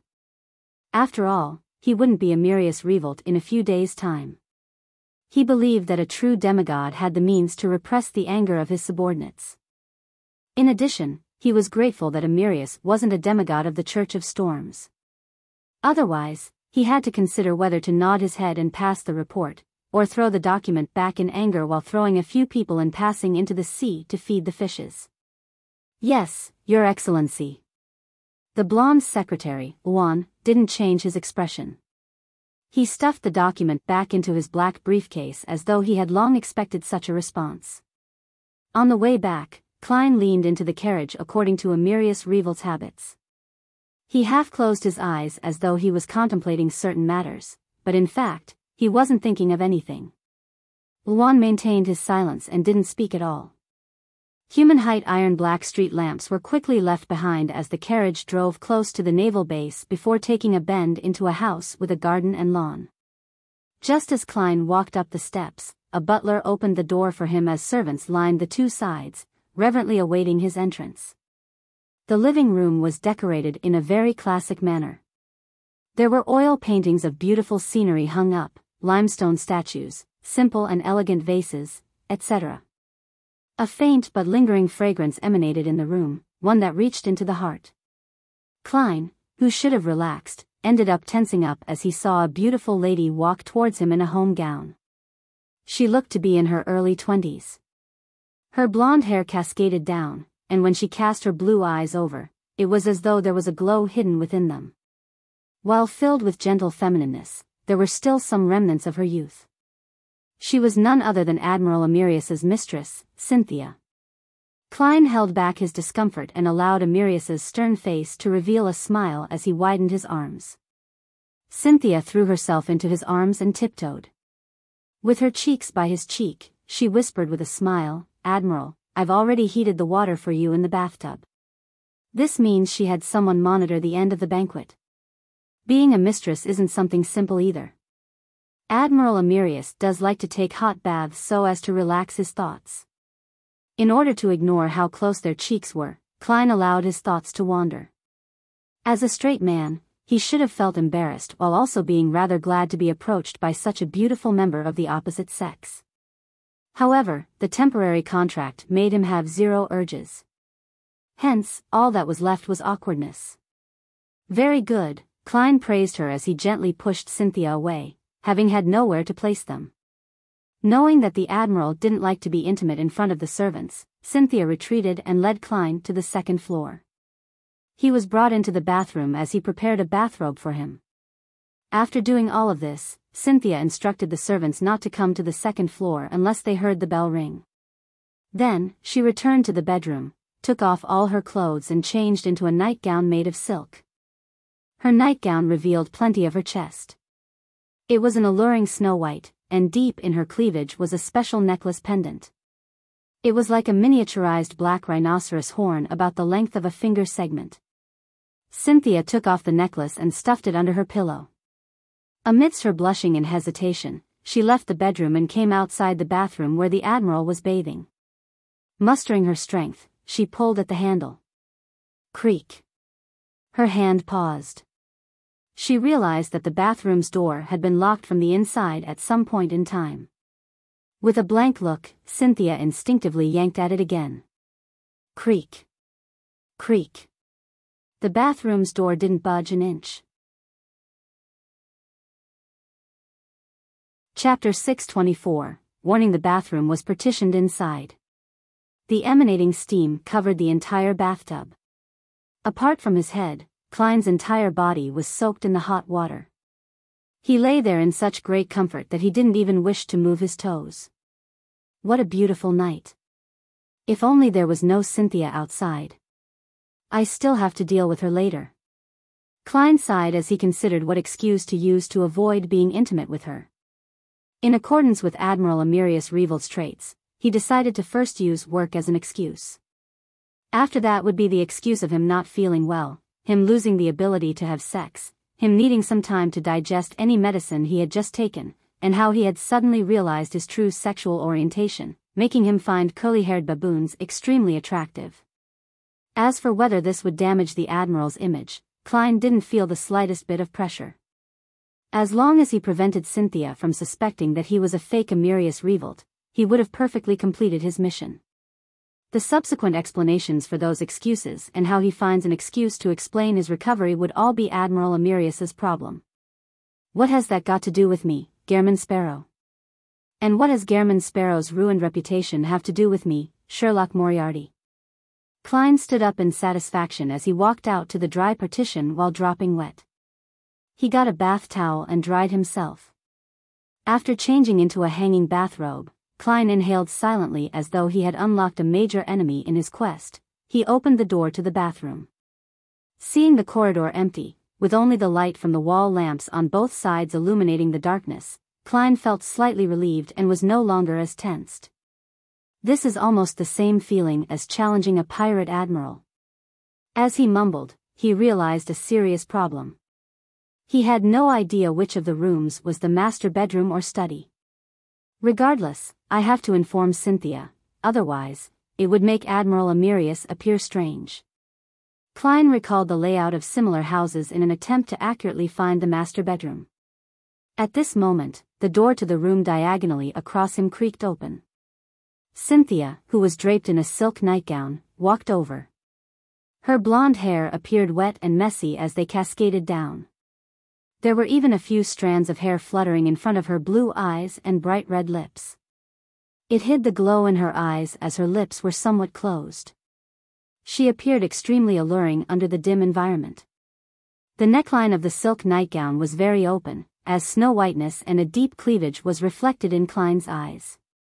Klein nearly raised his head to look at the ceiling to avoid the intense stimulation. Calm down, calm down. You are Amyrius Revel. Besides, you've seen a half-naked demoness before. Compared to an ailment maiden, this lady's charms are clearly insufficient. Wait, why am I thinking about demonesses? Who knows if they were formerly men or women? Klein maintained his gaze as he sized her up and down with a teasing tone. In that instant, he could sense that primal desire, but there was no response from his nether regions. This is the result of the temporary contract. In fact, Admiral Amyrius didn't need to go through the trouble. Even if I have the urge, I'll be able to control myself. What kind of situation haven't I encountered before? Yes. Cynthia is a little different from what the records say. Isn't it said that she became Amyrius's mistress about 1 to 2 years ago? With them not being able to meet each other most of the time, the Admiral has to coax her each time as she hadn't had her pent-up desires fulfilled? Why is she the one taking the initiative today? Does she find her standing as his mistress unstable, or has she been switched? Ever since Klein became a faceless, he felt that everyone was a fake. Cynthia's eyelids were lowered. The courage she had mustered disappeared bit by bit under Amyrius's scrutiny. Her face was tainted with a horrified blush. She was embarrassed but also felt some pride. Then, she heard him calmly instruct, "Help me prepare some coffee and place it in my study. I have many things to deal with tonight. You don't have to wait for me." Cynthia raised her head suddenly, her embarrassed blushing still present. She had momentarily failed to understand what Admiral Amyrius had said. Klein secretly inhaled and went forward to hug her before kissing her gently on the forehead. "I'll spend lots of time with you in a few days." Such a response came from the provided information, but he had slightly changed the terms. To be frank, if not for him having some prior understanding, Klein would have definitely believed that Admiral Amyrius would wear the same stoic face while spending time with his mistress, even when having sex. He looked stern in whatever he said and did, however, this demigod also had his gentle side when it came to his speech. He was just not that great at saying lovey-dovey words. This also made him understand something else. Many people could only be viewed from the surface, and it was impossible to imagine what they were like in private. For a faceless to pull off a true disguise, they had to do meticulous investigations and have ample comprehension of the target. This was just like how a magician never performed unprepared. Cynthia revealed a clear look of disappointment, but she quickly restrained those feelings as she smiled. "All right. Admiral, your nightgown is in the room. A bathrobe isn't suitable for handling matters. This is identical to the information. She's rather considerate and knows how to be understanding." Klein watched as Cynthia turned and entered the room. She pulled at the bell. As for him, he took this opportunity to take off his bathrobe and change into a dark red nightgown with trousers of the same color. Cynthia attentively opened the door to the study and tidied up the slightly messy desk.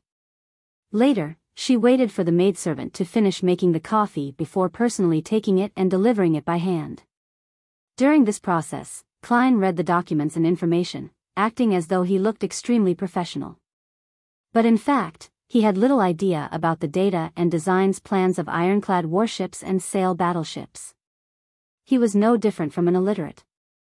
In this domain, all he knew were carriers, air domination, the main cannon guns, and turrets. When he saw Cynthia silently leave and close the door behind her from the corner of his eye, Klein relaxed completely. He knew that he had finally survived the night. Inside the master bedroom, Cynthia pursed her lips as she took out the necklace under her pillow and tightly clasped the item resembling a black rhinoceros horn which was the length of a finger segment. She stood there and silently prayed, "O great mother tree of desire, please, make me more alluring, allowing Admiral Amyrius to be even more mesmerized by me, so that he can gain extreme pleasure from me and bear me a child." Inside the quiet study, Klein flipped through the pile of documents placed in front of him. He followed the handling methods according to what the information indicated. He chose the simple ones and signed Amyrius Revolt's name on them. The reason why he could mimic his signature was because Faceless allowed him to remember a target's unique traits, while Clown gave him the precise control needed. The complicated ones he couldn't understand had notes written with the following vibe: "Continue studying the matter." After busying himself until midnight, Klein reached out to cover his mouth and yawned slightly. "This won't do. I need to sleep. I have plenty of challenges tomorrow.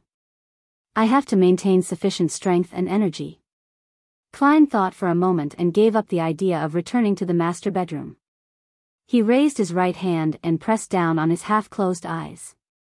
He pulled them down and moved his eyes to his nose bridge. Following that, Klein opened up two slits where Klein's eyes originally were and used his flesh to produce a pair of fake eyes. After becoming a Faceless, I'm really beginning to resemble a monster. If only I had such a godly technique back in school. He sighed silently. He half-leaned his body as he kept his real eyes closed while his fake eyes were left open to read the documents. His specialty as a clown allowed him to maintain his balance. He remained motionless like a stone statue. After an unknown period of time, Klein suddenly awoke from his dream. He sensed that there was a force attempting to pull him into a deep slumber before infiltrating him. "Who is it? I didn't do anything recently. Why would anyone enter my dream? That's not right. I'm now Admiral Amyrius Revolt." Klein's heart stirred as he immediately changed his looks. Even in his dreams, he appeared to be that demigod. Meanwhile, he felt his consciousness tightly contract as though it was avoiding something. This is different from an ordinary dream infiltration. I've clearly regained my lucidity, and I can escape by myself and wake up, but I'm unable to leave this dreamscape. Klein found plenty of oddities as he tried a few attempts. He knew very well that he was sleeping, and he could sense and control his body outside the dream, but no matter what he did, he was unable to wake up. Right on the heels of that, he saw a blurry white gas form an indiscernible figure. Klein narrowed his eyes slightly as he tore through the dream with his psyche, allowing his real body to move silently. Then, he put his palm into his pocket to touch the 9th law charm. At that moment, the blurry figure calmly said, "Do not participate in the matter regarding Aston. This is a warning." Quite impressive to warn a demigod. What is Aston and the others thinking of doing?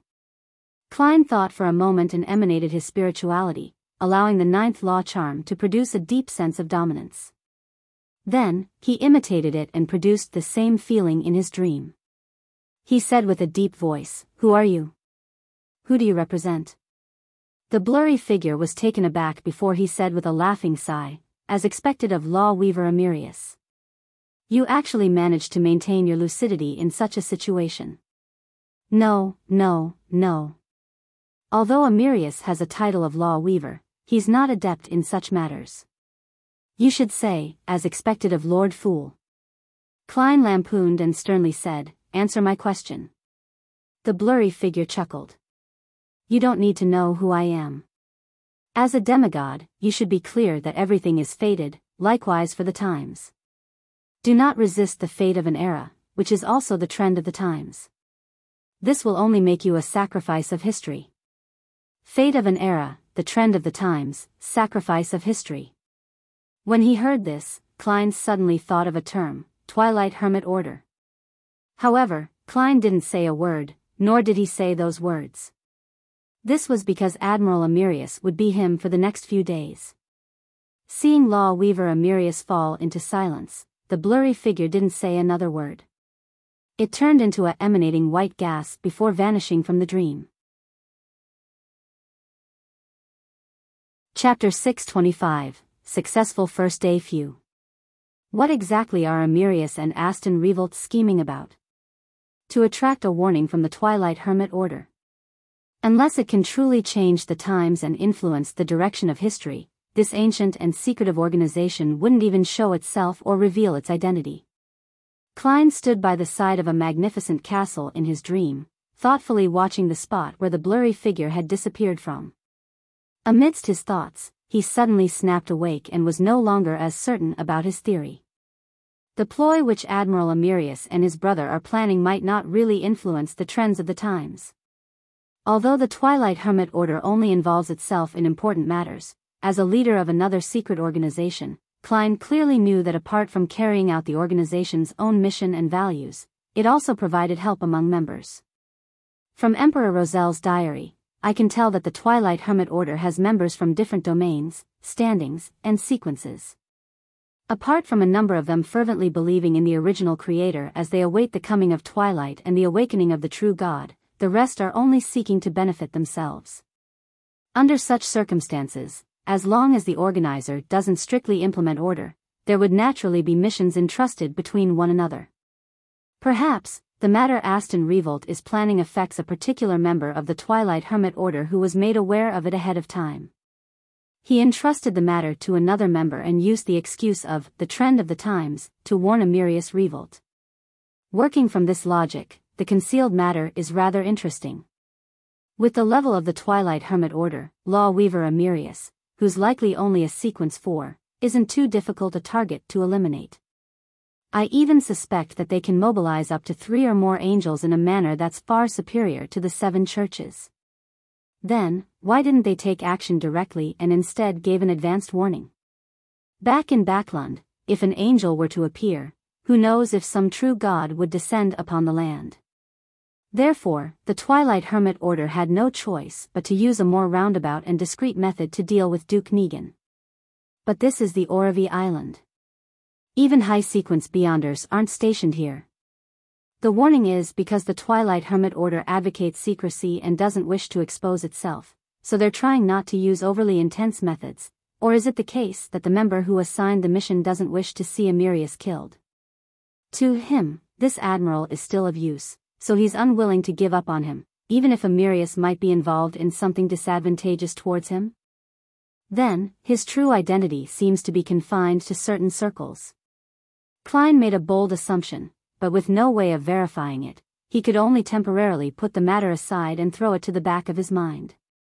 It has nothing to do with me since it's the Twilight Hermit Order who's warning Admiral Amyrius.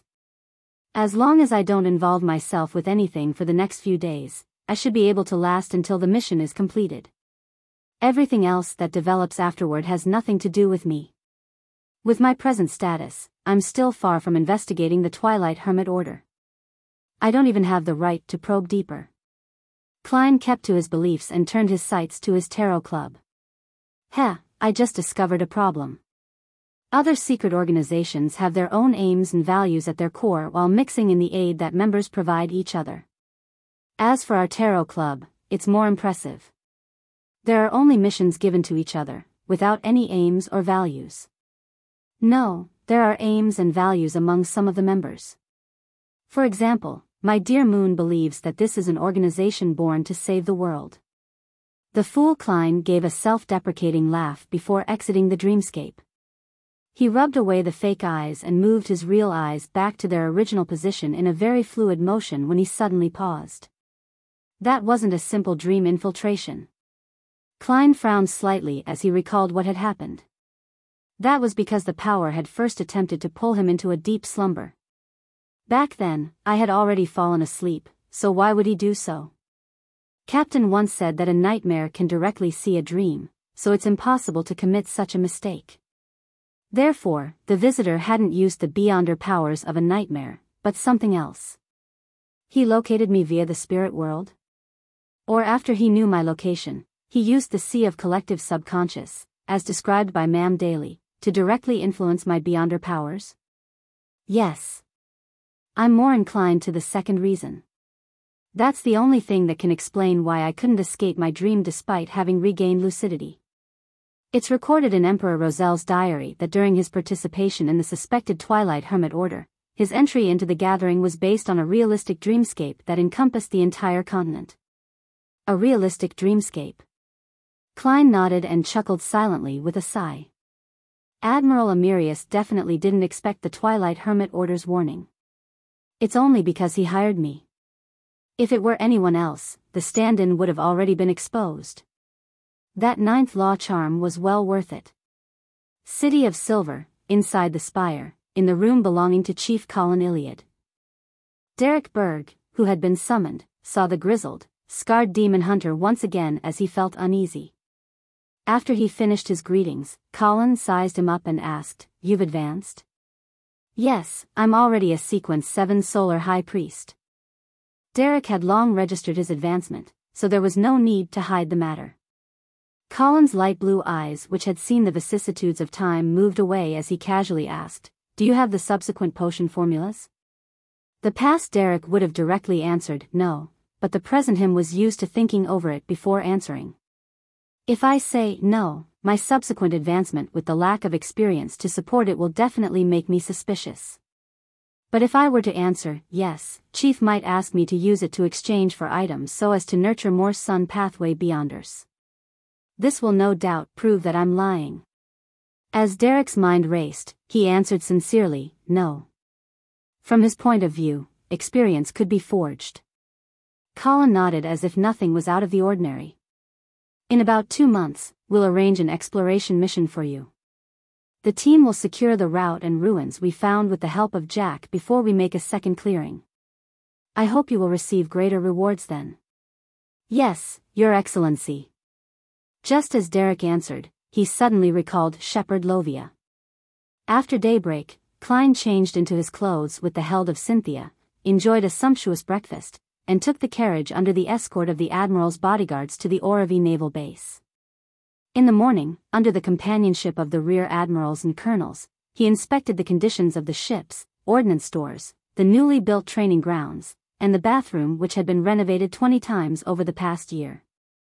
After having lunch at the Navy Mess Hall, Klein followed the schedule and summoned all officers above the rank of Major to take in their reports. During this process, he had a thick black-bound notebook placed in front of him. Inside were some of the questions that Admiral Amyrius had specially prepared for him. In the past few decades, due to the embezzlement of salaries and the harsh conditions sailors suffer, Oravi has had 17 revolts by the lower ranks. After the passing of the Imperial Navy latest act, and thanks to Your Excellency's guidance, we've already had such deep-seated cultural issues improved. There haven't been any such cases in the past 3 years. A colonel from the Oravi Naval Base stood on the spot and reported the entire situation.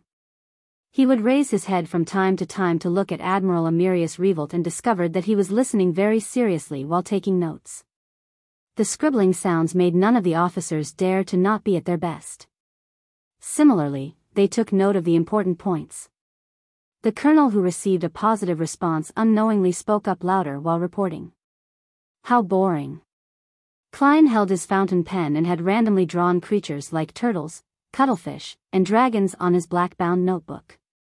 As he had never studied sketching before, his drawings were a ghastly sight to see. Later on, he even drew intersecting lines and began playing 5 in a row with himself, a game created by Emperor Roselle. Of course, his rich experience and his conscientiousness of his identity made him raise his head from time to time to give the reporter a stern look in the eye while giving a nod of encouragement. As for what the person had said, he didn't pay any attention to it. All he did was occasionally remember a few words. During the briefing, Klein shot a glance at the blonde secretary, Juan, to get him to represent himself to mention a few points that needed clarification. Everything followed the schedule. Towards the end, Klein flipped the black-bound notebook a few pages forward and used the accent of a lone aristocrat to recite the report which the secretary had drafted and the admiral had edited. Then, according to the actual situation, he used the common terms Amyrius would use and added a few conjunctions and pet phrases, such as, "There are a few points," and "Let me continue on a few more points." It was already evening by the time the briefing ended. Under Juan's companionship, Klein left the Oravi naval base and headed for the residence of a naval supplier where a banquet was held. At the banquet, they casually chatted about the price fluctuations of port goods. As for Klein, he mimicked Admiral Amyrius, and he would mention a dated joke from Backlund from time to time, garnering a warm response from everyone as he was praised for his humor. After successfully acting until the banquet ended, Klein boarded the carriage, feeling exhausted in body and mind. I have to take note of my speech and actions every minute and second. Engaging in true acting for a day is more tiring than battling a pirate admiral. Klein silently sighed, as he closed his eyes halfway without a change in expression. He knew that the most difficult stage of the day wasn't over. He still had to deal with Cynthia. Inside the villa, Cynthia learned from the attendant who had gone out to make inquiries that Admiral Amyrius was about to return. She quietly returned to her bedroom, took out the tiny black rhinoceros horn pendant, and used a metallic plate to scratch off tiny bits of powder, mixing it into the hot water inside a white porcelain teacup. After repeating the honorific name of the Mother Tree of Desire 7 times, she waited nearly a minute before lifting the teacup in hope, cleanly downing it. Chapter 626, Amyrius's decision. Looking at the lights emanating out from the villa in the darkness, Klein spent several seconds mentally preparing himself before alighting the carriage. He followed the 3-layered staircase and came to the door, where the admiral's bodyguards and servants were lined up at the sides, before stepping in. Seeing Cynthia wearing conservative home clothes due to the existence of others, Klein silently heaved a sigh of relief as he maintained his stoic expression and slowly walked over. Cynthia's smile became more and more brilliant as she shifted the strands of her hair to the back of her ear, revealing her fair and slender neck. Her neckline didn't have any marks left behind by a necklace. Seeing Secretary Juan and the Admiral's bodyguards head for their own rooms or moving outside the building to take up their patrolling positions, Klein pulled Cynthia into an embrace and said in a deep voice, "There's no need to prepare any hot water. Give me a quiet room. I need to spend the night alone." Cynthia used her eyes to express her puzzlement and blankness. Klein surveyed his surroundings and softly said, "Something unexpected happened. I need to enter an extremely quiet state to recover." As he spoke, he raised his right hand to pull at his collar, revealing a patch of faint-colored fleshy granules. His problematic physical condition with an abnormal reaction was an excuse Admiral Amyrius had prepared for the tramp stand-in, so as to avoid Cynthia's attempts of intimacy without exposing a problem. To make it more convincing, Klein used his faceless powers to provide evidence. Cynthia turned agape as she nearly screamed. Thankfully, she covered her mouth in time and held it in. The moment Cynthia recovered from her shock, she immediately asked nervously, her concern and emotions evident, "Are you fine? Do you need to see a doctor?" No, this is the price needed for powerful strength. I'll recover given 2 to 3 days of solitude. Klein had already found the excuse needed for the future. Oh, okay. Cynthia hurriedly helped Klein up to the second floor and led him into the quietest room. As for the master bedroom, she had already lit some scented candles and scattered some faint-smelling extract, so she didn't offer him some. Seeing the door close, Klein slowly exhaled. He changed out of his admiral's uniform and lied down in satisfaction. Not far away in the master bedroom, the worried and disappointed Cynthia was soaking herself in hot water before sleeping. She looked at the ceiling with an unfocused gaze as she couldn't help but recall the exhortations of her parents from a few days ago. They wanted her to charm Admiral Amyrius and hopefully be impregnated with his child. This way, their family would be able to take on more businesses with the Central Sonia Seas naval fleet. Admiral seems to have many matters hidden in his heart, so much that something abnormal has happened to his body. Cynthia's thoughts wandered as they slowly dispersed. Without her realizing it, she had fallen asleep. During this period, she found her digestive system turning warm as her body felt a little hot. In her dream, she seemed to see a pitch-black sky which was dotted with resplendent stars. One of them seemed to notice her gaze as it produced a brighter glow. The next morning, the invigorated Klein enjoyed a sumptuous breakfast which was nothing spectacular to speak of. Once again, he was surrounded by the Admiral's bodyguards as he arrived at the Orovie Naval Base and was placed in the most luxurious and spacious office. According to Admiral Amyrius's habits, he would spend some alone time every 2 or 3 days to study and master his Beyonder powers to a deeper extent and produce more effective techniques. Therefore, Klein spent most of the day without being disturbed, with him only needing to handle some simple work. Inside the quiet and spacious office, Klein leisurely paced about or flipped through books from the bookshelf. From time to time, he would put his palm into his pockets to touch the 9th law charm to release some of its powerful might. This was to make Secretary Yuan, who was outside, believe that there was nothing wrong with Admiral Amyrius. After some time, Klein felt sleepy and decided to take a short nap. At this moment, he heard knocking at the door. There's something important. Klein frowned. Something that made Secretary Yuan disturb Admiral Amyrius's focus training was definitely nothing simple. Come in, Klein converged his emotions and answered with a deep voice. The handsome blonde man, Yuan, turned the handle and entered. He held a telegram in his hand. He said with a suppressed voice, Your Excellency, a telegram from Backlund. Mr. Aston has been relieved of his post as Governor General. He will temporarily be replaced by the City Council's chairman. It said that the new Governor General will arrive today. Aston Revolt has been relieved of his post as Governor General. Has their secret been discovered? That's right. The Twilight Hermit Order has already warned me, no, Amyrius. It means that they had long grasped the actual matter. With another member cranking the wheel, the matter will likely go through a series of position changes, putting an end to the matter. A warning was given the previous night, and action was taken today. They must have prepared for quite a while. Yes, that can be seen from the fact that the new Governor General will arrive today. Klein was first alarmed before he felt that the matter was within reason. He mimicked the attitude Admiral Amyrius would have when faced with a major problem by pacing back and forth before saying with a stern expression, I'm aware. Klein didn't express his views or pass any orders, appearing extremely staid. However, it was because he hadn't decided on a response. We have a saying from the Footaholic Empire, moving is not as good as staying put. I wonder if Roselle had translated this. Klein lampooned as he gave a self-deprecating jest. Yuan raised his head and glanced at Admiral Amyrius without saying a word before silently leaving the office. Phew. Klein paced about once again as he considered what Admiral Amyrius would do if he were standing here. This was something important that had happened outside of his expectations, therefore, Klein could only infer from Amyrius's character, experiences, as well as some of the personal descriptions in the information provided to him. He's a conservative person. Even while he was a mid- and low-sequence Beyonder and was on all kinds of different ships, he very rarely took risks. He believes himself to be a lone aristocrat who values family, children, and emotions.